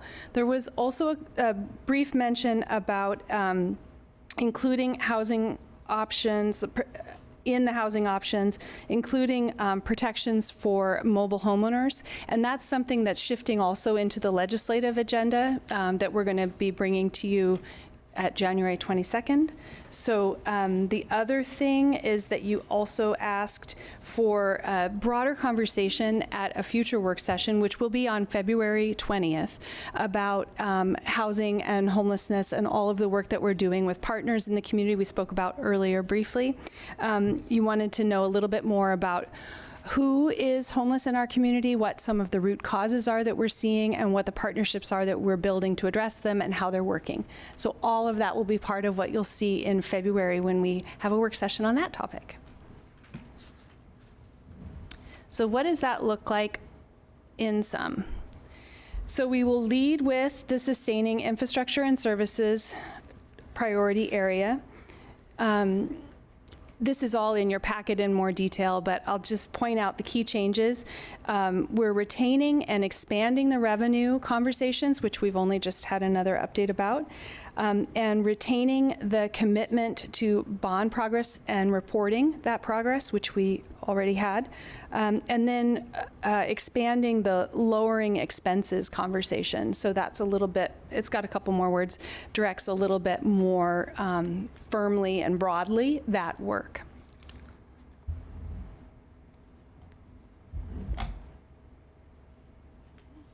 For engaging our community, you'll see we've retained and expanded the improvement, the first bullet there about improving engagement and communications, incorporating more voices in decision making. You'll also see an expansion for the equity line, which is the third one down, incorporating equity in our programs and services, and that work was ongoing, and there's a reference to it in the attached report, and we talked about our progress there as well when we last got together. The other bullets are retained from our 2023 focus. Again, all in your report. And then in the planning for our future area, you'll see that we've retained and expanded the transportation system plan reference. It's Salem in Motion is the larger body of work. And you'll see that we've retained the other initiatives from 2023, carried them into 24 as well. In responding to our sheltering crisis, we've expanded, it's new too, the housing options to prevent homelessness is a broader statement of priority for you. You can also see that we've shifted a little bit of the approach on the microshelter village communities and the navigation center as one as retaining funding support or seeking funding support to continue those initiatives. And then we've added a partnership line. It's halfway down. Pursue partnerships and funding for our most vulnerable. That's the larger systems and supports around addiction services and behavioral health services. So continuing those partnerships. And then the last bullet again reflects a continued support for regional efforts in the Homeless Alliance arena. So that's generally how it would shape up. If you have any questions, comments, or concerns now, I'd love to entertain your feedback. Does anybody have any questions or comments or feedback for Courtney? Councilor Gwynn. I feel like this is very representative of our work session, and I think it's awesome. Thank you. Thank you, Councilor. I see 2 thumbs up from Councilor Phillips. Anything else? 1 thumb from Nordyke. And I won't say what that was, but go ahead, Councilor Nishioka. Thank you, Mayor Hoy. Again, just saying what I think most others are wanting to say. Excellent work. You heard us, and I think you've executed great results for what our goals are or will be for 2024. Thank you for doing all of that. Thank you very much. Our next step is just to make it more attractive and publish it. Thank you. Are there any other questions or comments for Courtney? Councilor Stapleton, do you have a motion? Thank you. I move that the City Council approve the City Council and community priorities outlined in the 2024 policy agenda. Second. Motion by Stapleton, second by Phillips. Councilor, to your motion. Thank you. Yeah, just like all of our, all of the other councilors here, I think this was really well representative of all of the feedback that was given at our work session, which I thought was a really great work session. Just thinking back to, I feel like all those months ago, but really represents, I think, what a lot of us are working on and are passionate about, each of us bringing our unique viewpoints to the table, and I think that this really captured all of that, and I'm excited to see it look pretty and get out to our communities and, of course, to continue the good work.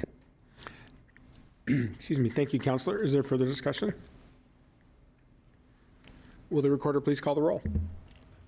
Councillor Hoy. Aye. Councillor Nordyke. Aye.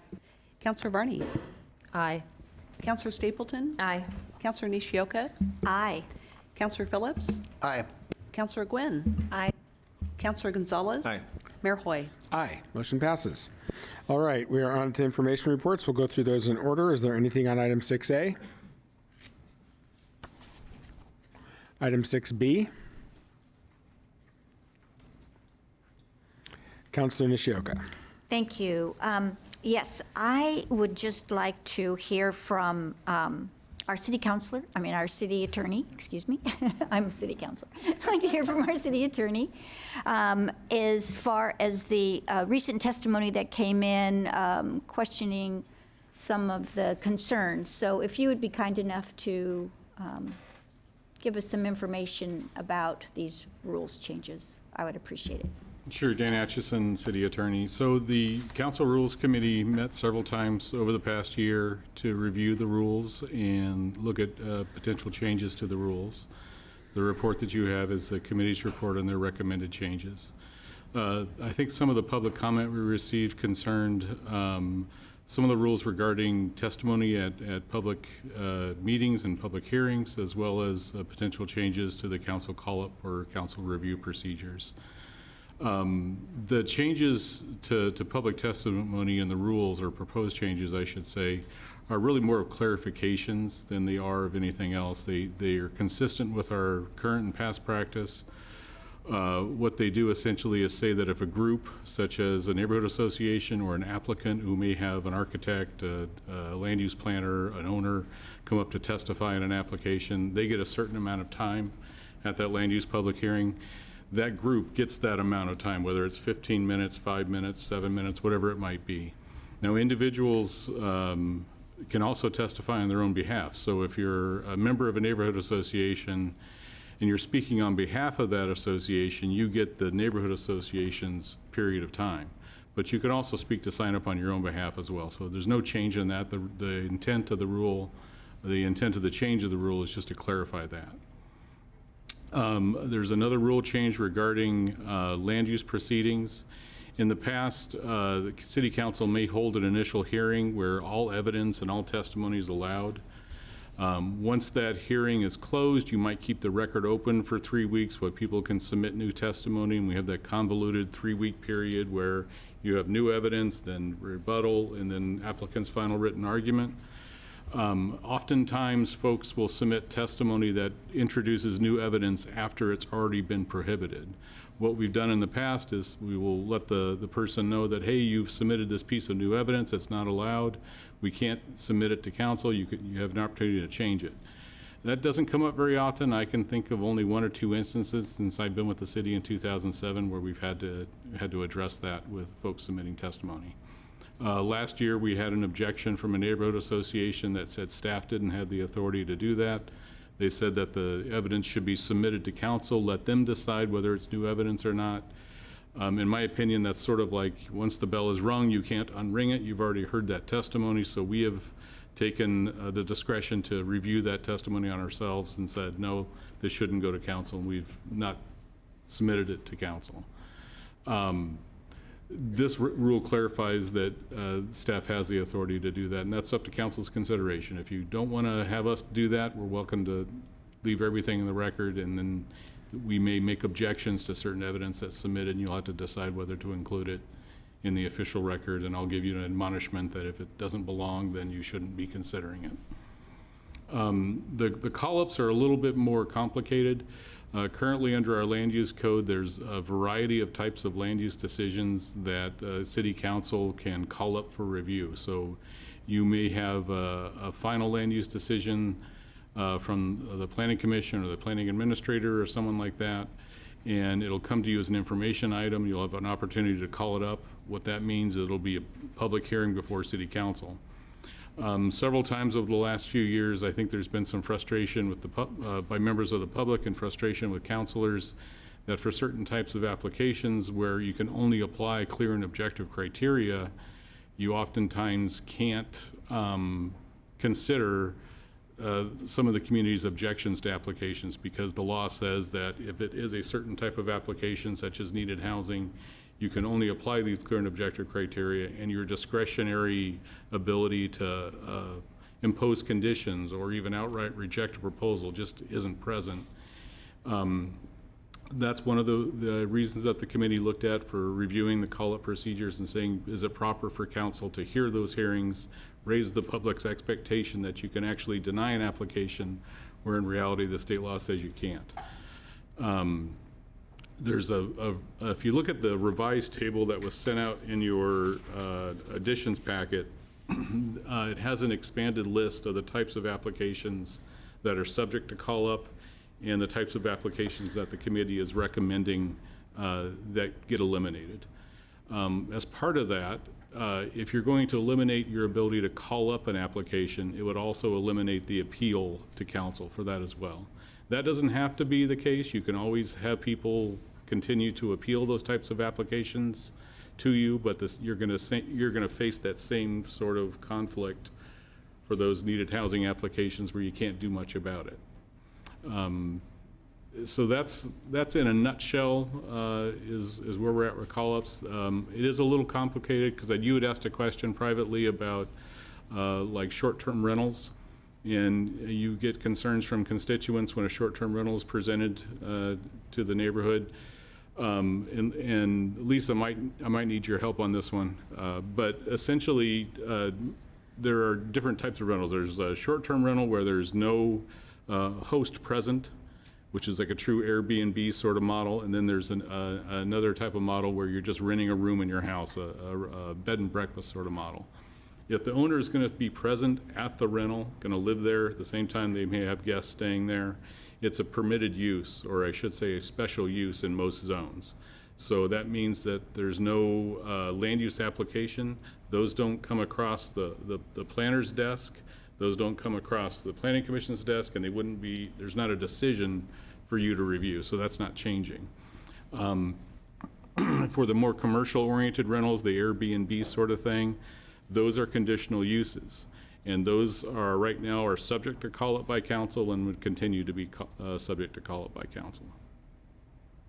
There's a lot more to it, and we can talk about more, but if you have specific questions, I can try to answer them. Thank you. I think that I also wanted to understand that we're presenting this, but there's going to be more information coming. We'll have more opportunities to discuss these changes. Right, so procedurally, the way it works is for all the changes, this is the first introduction of these changes to City Council and the public. So under our rules, you have to present it to council first, and then a minimum of 10 days later, council can actually take action to adopt those changes. So that's generally for all the rules. For the call-up stuff, it's a little more convoluted because it's within the code itself. So while there's a rule change that will need to be made for the council rules regarding call-ups, there's also going to need to be a whole code amendment process. That'll be something that's noticed by the city. The neighborhood associations would all get notice of that. There'd be a staff report and a proposed ordinance to review, and then a public hearing. Thank you. That, I think, is one of the important points that I wanted to hear. Thank you. Thank you. Further discussion? Councilor Gwynn. Well, I need to apologize because I know you asked me to reach out to you because I'm on this committee. My concern, as I've said in the past, is I just want to make sure that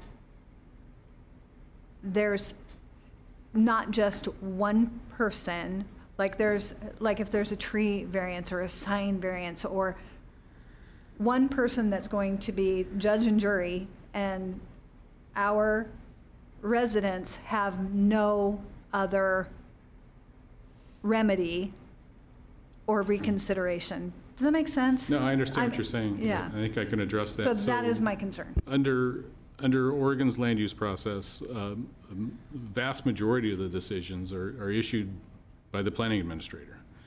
Most of those decisions are issued without a public hearing. There's a public notice and an opportunity to comment in a comment period, and then those comments are incorporated and addressed within the decision. If someone is unhappy with that decision and there wasn't a public hearing, they have an opportunity to appeal that. And the appeal would go to the planning commission or the hearings officer in most cases, where there'd be a full-blown public hearing right here in these chambers, and folks are able to submit new evidence and provide testimony. The only exception to that are these completely non-discretionary ministerial decisions. There's a small subset like lot line adjustments, if you're adjusting a property line, that sort of thing. Those are issued by the planning administrator, and those are final decisions. And the only appeal to that would be to either the Land Use Board of Appeals or Circuit Court. Thanks. Are there further questions? Councilor Stapleton. I just wanted to thank staff for all their work on this. This was really months in the making, and thank you to the committee that met and really kind of hashed out a lot of these details. And we had a lot of lively discussions and a lot of in-depth, really good discussions about things. I really hope that staff can reach out to other counselors who are not on the committee, and that they take up the chance to meet with staff before this comes back before us to really get a good understanding, because there is a ton of, lots of small changes and adjustments, but there's some bigger ones like the call-ups that I think a lot of people need to fully understand what they're voting on when we get to voting. Councilor Nordyke. Thank you. I really appreciate the concerns raised by Councilor Gwynn. When there's something that we have discretion to decide upon, I would like to be in a position to hear it if needed. And I think what's important under the land use rule changes that city staff have outlined here is that there are several areas in which we have no discretion or next to no discretion. And I'm okay with not having to hear the things that I can't change anyway. For example, on housing, City Council has little to no discretion to modify an approval or reject an application due to needed housing statutory requirements that require only clear and objective criteria to be applied. Another example, for site plan review, the city has no discretion at the site plan stage to outright deny a use that is permitted under the city code.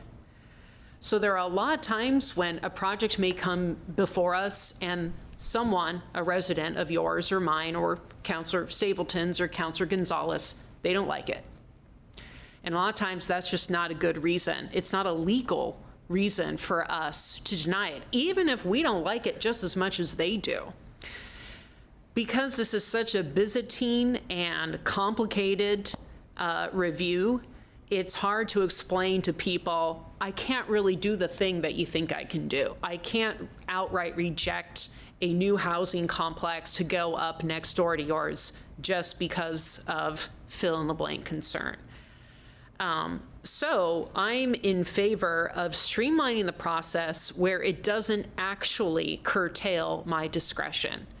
But I think it's really helpful that our city attorney has outlined all the areas in which we had very little to no discretion in the first place.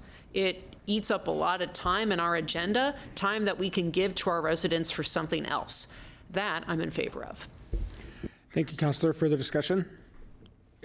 Yeah, Councilor Phillips. Thank you, Mayor Hoy, and thank you, City Attorney Dan Atchison, for walking us through all this. I served on this subcommittee.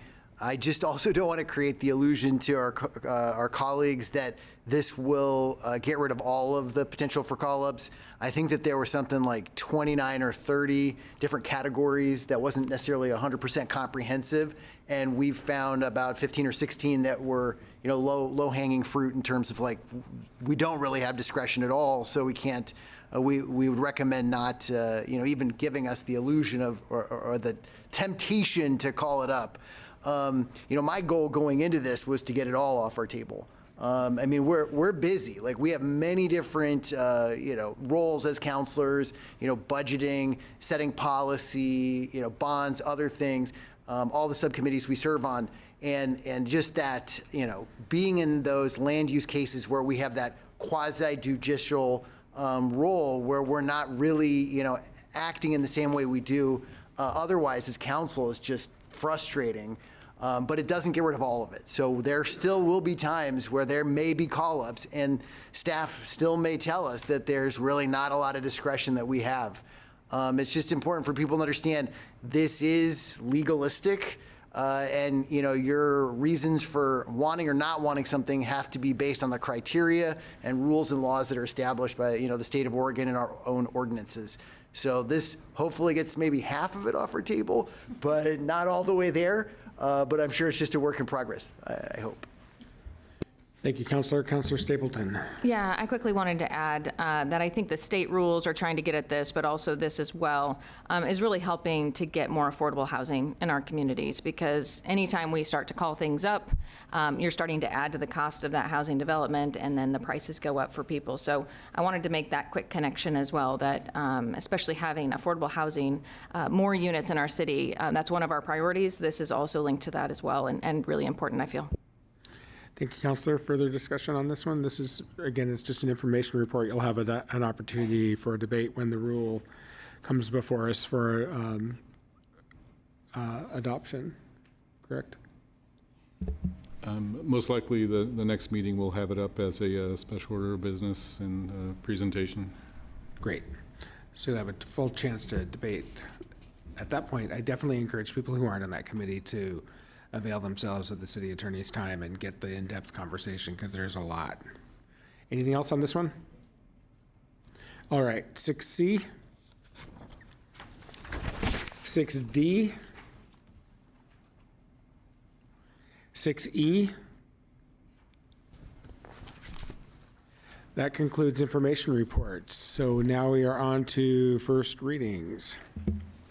Ordinance Bill Number 124, an ordinance declaring certain territory located at 572 Heil Lane Northeast, annexed to the City of Salem, prescribing its comprehensive plan map designation and zoning, and withdrawing the territory from the Marion County Fire District Number 1 and East Salem Sewer and Drainage District. All right. Counselor Hoy, do you have a motion? Sorry about that, just a little distracted. This is 7.1A, is that right? Correct. Okay.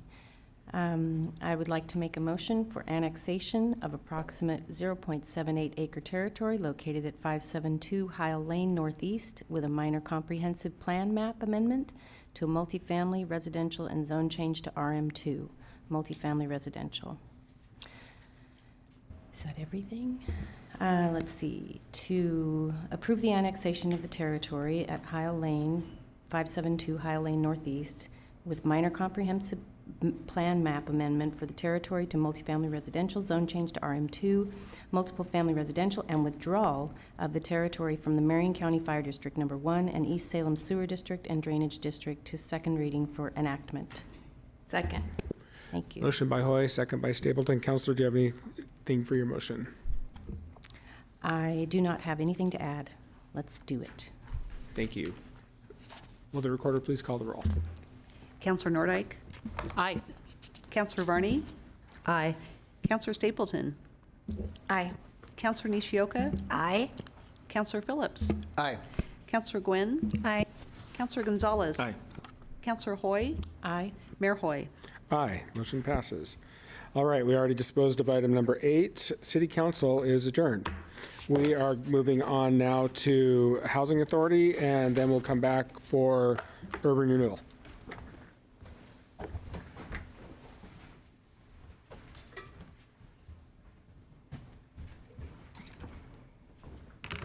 All right, we're playing musical chairs tonight.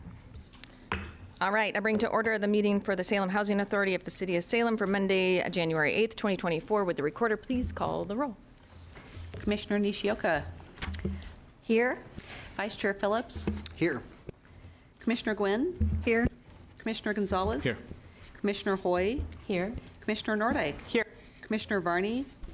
Here. Resident Commissioner Villegas absent, and Chair Stapleton. I'm here. Thanks. All right. Vice Chair, do we have any additions or deletions? I can't find any. Did we have clarifications? Thanks. I'm a little scattered at this point. Is this one? Okay. So I move clarifications. Thank you. I think we'll call them additions, but that's okay? Additions. Okay. Do we have a second? I'll second that. Okay, great. All right, to your motion.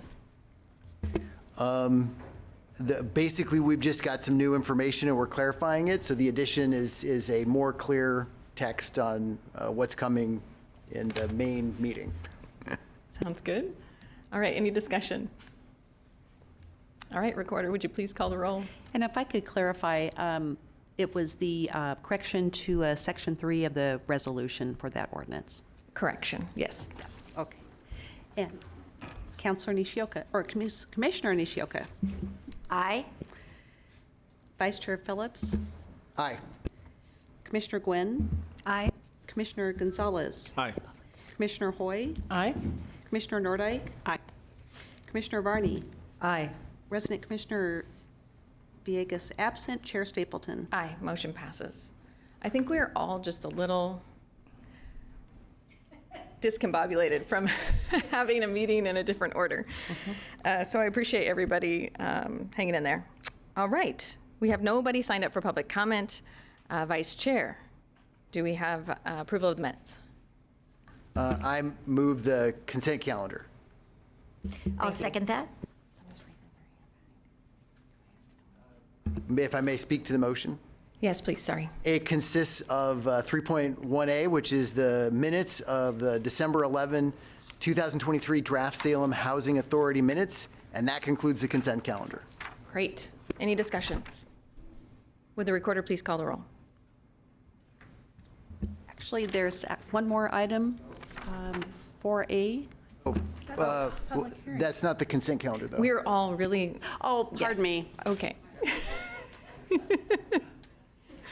I kind of feel like we should just start all over. All right. All right. Vice Chair Phillips. Aye. Commissioner Gwynn. Aye. Commissioner Gonzalez. Aye. Commissioner Hoy. Aye. Commissioner Nordyke. Aye. Commissioner Varney. Aye. Commissioner Nishioka. Aye. President Commissioner Villegas absent. Chair Stapleton. Aye, motion passes. I can't wait to see what the urban renewal meeting brings us. Okay. But we do have, we don't have any resolutions or action items, but we do have a public hearing. So I would like to open our public hearing. Thank you.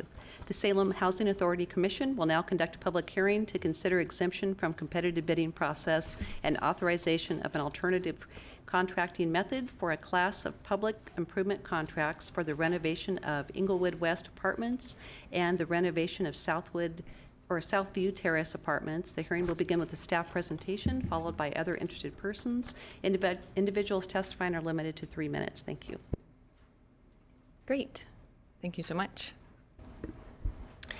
Good evening, Chair Stapleton and Commissioners. I'm here tonight to present on the alternative bid process. I am here filling in for Jessica Blakely, who is unfortunately not able to be here tonight. We wanted to indicate that the affordable housing in Salem has been a desired goal for the past several years. Currently, the Housing Authority of the City of Salem has 2 new affordable housing projects that is being currently worked on. The first project is a renovation of a senior complex, Inglewood West Apartments, and the second project is a renovation at Southview Terrace Apartments.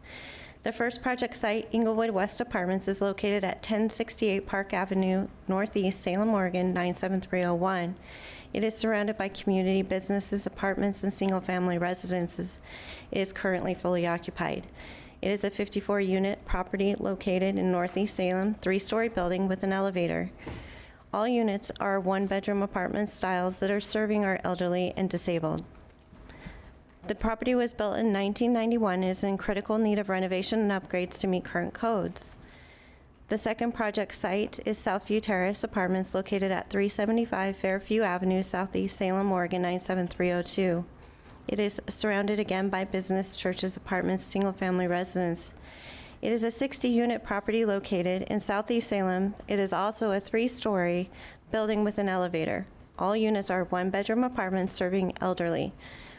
The property was built in 1993 in critical need of renovations and upgrades to meet our current codes and standards.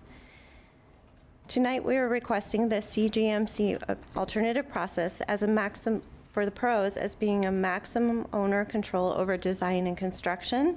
It's highly predictable and collaborative team environment. It is the most flexible delivery process with respect to cost control and change order management. We know the cost pressures early on, and we're able to collaborate in a scope risk assumption as our team continues to build these. It reduces our owner schedule risks on technically complex projects. And when I say that, I mean that delivery of tax credits for affordable housing is a very complex in an occupied rehab, and having the greater ability with the CMGC alternative process allows us to work with the contractor from the get-go in an understanding of clear delivery of the units for our residents who will be temporarily relocated out of them. Overall, the project delivery is faster than traditional and maximizes utilization of local participation. I wanted to also indicate that this method is not used typically by the Housing Authority ongoing. We've used this over the course of the last over decade for 10 other of our affordable housing projects. It has been a key to our success in delivering these projects on time, in connection with the requirements of our investment firms, and ensuring that our residents are well taken care of while they're out of the unit, and they have a timeline knowing how to return quickly. We do have a history of using this method and delivering this project on budget or under budget, and being able to value engineer back in items that wouldn't have made it in typically. In our request for proposal, we request qualifications and certifications with past history working on budget delivery and timeline delivery meeting low-income housing tax credit requirements. We've also used this method for historic preservation, which is a very time-sensitive and very critical, high-complexity project. We've utilize this for occupied rehab experience, and we also request experience for Section 3 and my MWESB, which is Minority Women-Owned Emerging Small Businesses. We also ask for qualifications in reducing, reusing, and recycling of products. So this gives us a greater flexibility in seeking out qualifications. It has allowed a history of also having our residents work on some of these projects, which is very valuable to us. We've actually seen one of our past projects that was just completed in the last year, where a South Fair resident was able to work on Yaquina Hall and receive BOLI commercial wage rates in the process. So I'm here to answer any additional questions. Thank you so much. All right, we have nobody signed up for public comment on this public hearing, but I am open for answering questions here, or not me, Lord, Nicole. Commissioner Gwynn. So I have just a couple of questions, and you may have said that in your presentation, so if you did, I apologize, I missed it. But both of these projects are serving the elderly and disabled, and so where do they go while the properties are being renovated? Thank you. That's a great question. We do seek out proposals for working with collaborative partners, typically hotels. I can tell you that the last time was Robert Lindsay Tower, and our seniors really enjoyed their 30-day vacation away from us. In fact, they wanted me to deliver cookies every night at 8 p.m. So we do really work on finding a great alternative location, which are usually extended stay locations with similar amenities, except for they usually have a pool and cookies and food and other items that we can't. So we do try to make it very fun. And we do provide all the moving and expenses. So this is at no cost to our residents. We pay for all moving fees related to the Uniform Relocation Act. Yeah, please. And how long do you expect the renovations to take for each of these projects? Like, how long will they be displaced is what I'm curious about. That's a really great question, and why we would like to get a CGMC on board so that they can help us decipher how long that timeline looks or appears to be, which allows us then to plan and budget for also the relocation expenses and making sure that we can find suitable locations during, we actually were going to address these projects a couple of years ago, but during the COVID-19 crisis, that wasn't feasible for us to make sure that they could safely be hoteled. So we have started this process back up. And now there is also a shovel-ready requirement for applications with Oregon Housing and Community Services. So it's very imperative that we have all those answers. Our goal is to try to keep them, but get them back into their units within 30 to 45 days. Some renovations such as ADA are more extensive and can take up to 90 days out of their unit. Great. Any other questions? Yes, Commissioner Hoy. Thank you. If you do start the cookie program, I might want to move in. Yeah. Thank you. I thought I was going to have to there for a while. All right. Any other? Yes, Commissioner Nordyke. Sure, just something I wanted to highlight for the record. When I go online to look at what Southview Terrace looks at, for example, the current monthly rent is a flat rate of $600 to $650 a month.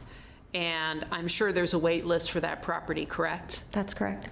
The maximum income limit is $37,860 for one person or $43,260 for two persons. And you have had no shortage of people who can meet those limitations for that apartment unit. Right? That's correct. Similarly, for Inglewood also has strict maximum income limits, $31,550 for one or $36,050 for 2 people. And again, you've had no problem finding people who can meet those requirements for that one either. Yes, that's correct. Okay. I think this just helps demonstrate how sore the need is for affordable housing for our low-income seniors. Is there anything else you'd like to add? The only thing that I would like to say is that a good majority of our seniors are living off of Social Security, and average monthly rent or average payment to them is anywhere from $914 to a little bit over $1,200. Some do have a little bit more, and then very few have some small pensions from previous past years, and it's very imperative to have affordable housing for them right now. Thank you. All right, if there are no, yep, Commissioner Hoy? Just adding, and that population is growing. Is that correct? That's our greatest, I think, our fastest growing population in the Salem area. That's not our fastest growing waiting list right now, but it is definitely, there's still a need. Thank you. Thank you so much. Yes, Commissioner Nishioka. Thank you. Nicole, thank you. Again, every time you present, I'm always so impressed with what you and your team are able to achieve. So thank you again. I live very close to the one on Fairview, and when going by, it looks like a wonderful place to live. And I see many people taking walks, and many of them have their pets. And so that was one question I was going to ask. Are they able to take their pets to the transitional property while they're waiting? Absolutely. We make sure that any either reasonable accommodations or whatever is needed, additional deposits are paid. Thank you. And it is such a great place because there's grocery shops, there's stores, there's places to eat, affordable places to eat, all within walking distance, and also a transit line. So the one on Fairview is a remarkably wonderful place for those that have been able to live there. So I think it's great, and I congratulate you on that. And I also applaud the use of recycling, reuse for any materials that you can. That's important. And again, thank you. Great. All wonderful questions. Thank you. If we are ready, I will close the public hearing. Okay, and we are open for deliberation.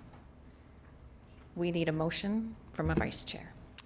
I move that we adopt Resolution 2303, approving an exemption from the competitive bidding process and the use of CMGC services for a class of public improvement contracts for the construction of affordable housing property. I'll second that. Great, thank you. Moved by Commissioner Phillips, seconded by Commissioner Nishioka. Would you like to speak to your motion? Briefly, yeah. I mean, I think it's obvious that there's a tremendous need for affordable housing in Salem. It's been a desired goal for years, if not decades. And currently, the Housing Authority, City of Salem, is working on 2 new affordable housing projects. The first is a renovation of Inglewood West Apartments, and the second is the project of Southview Terrace Apartments. I think that this is just adding to our inventory that we're desperately behind on, and it's not just like affordable housing, like to say it, it's defined affordable housing, so it makes a tremendous difference. And I'm just, I cannot stress enough how amazing it is to work with Nicole and the entire Salem Housing Authority. The work that you do is tremendous. I've only heard that you are the top of the class in terms of like our region. So it's a pleasure to work with you, and I'm happy to support this. And this isn't all you guys are up to, right?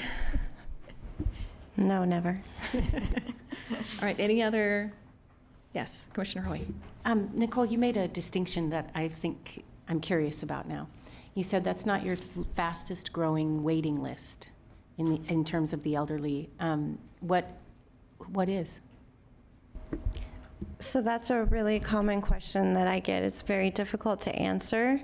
I want to see there is a lot of need for affordable housing in our seniors, but there's also a gap in need for Medicaid-assisted facilities for our seniors. And there's a differentiation of when we really work hard to keep all our seniors living and aging in place at home, but there's been more and more turnover recently that they need more higher level of care than we can provide at the Housing Authority.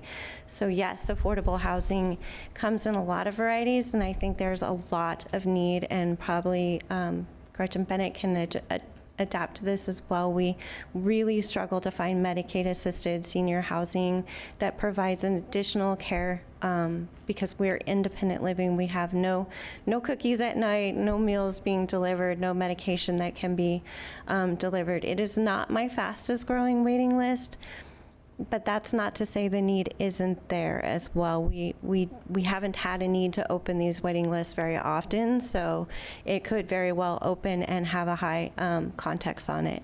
I will say that single individuals between the ages of 30 and 50 or 60 is a really growing population that we're seeing that's just not quite making it due to either their retirements or Social Security payments that they receive. Also, our younger families is probably our fastest growing waiting list. They can work 2 and 3 jobs trying to make ends meet and still not be able to pay for childcare, car insurance, and all the multiple bills that come on top of renting a place. And if you don't have rent assistance and the average rents are getting upwards of $1,800 to $2,200 a month without affordable housing, they're doubling up and couch surfing more and more. Wow. Thank you for looking out for so many. All right. If there are no other comments, I will ask the recorder to please call the roll. Commissioner Gwynn? Aye. Commissioner Gonzalez? Aye. Commissioner Hoy? Aye. Commissioner Nordike? Aye. Commissioner Varney? Aye. Commissioner Nishioka? Aye. Vice Chair Phillips? Aye. Resident Commissioner Villegas is absent. Chair Stapleton? Aye. Motion passes. Thank you. It looks like we do not have any special orders of business or information reports, so we are adjourned.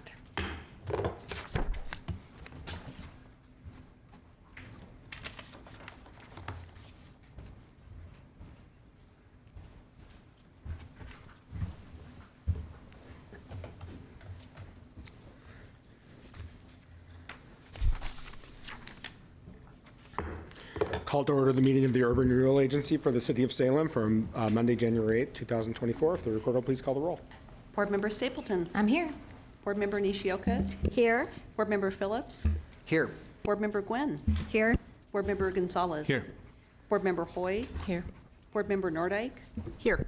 Board Member Varney? Here. Chair Hoy? Here. We have nobody signed up for public comment. I'm sorry, do we have any additions or deletions? Not tonight. Thank you. The one agenda we have Not no on this additions one, on. no. Okay, Councilor Stapleton, consent calendar. Yes, I move approval of the consent calendar. Second. Motion by Stapleton, second by Phillips. Councilor, to your motion. Yes, we only have one tonight, and that is item 3.1A, the December 11th, 2023 draft urban renewal agency minutes, and that concludes the consent calendar. Further discussion? Will the recorder please call the roll? Board Member Stapleton? Aye. Board Member Nishioka? Aye. Board Member Phillips? Aye. Board Member Gwynn? Aye. Board Member Gonzalez? Aye. Board Member Hoy? Aye. Board Member Nordike? Aye. Board Member Varney? Aye. Chair Hoy? Aye, motion passes. Ms. Rutherford, do you have anything for this record short meeting before we adjourn? No. Fantastic. We are adjourned.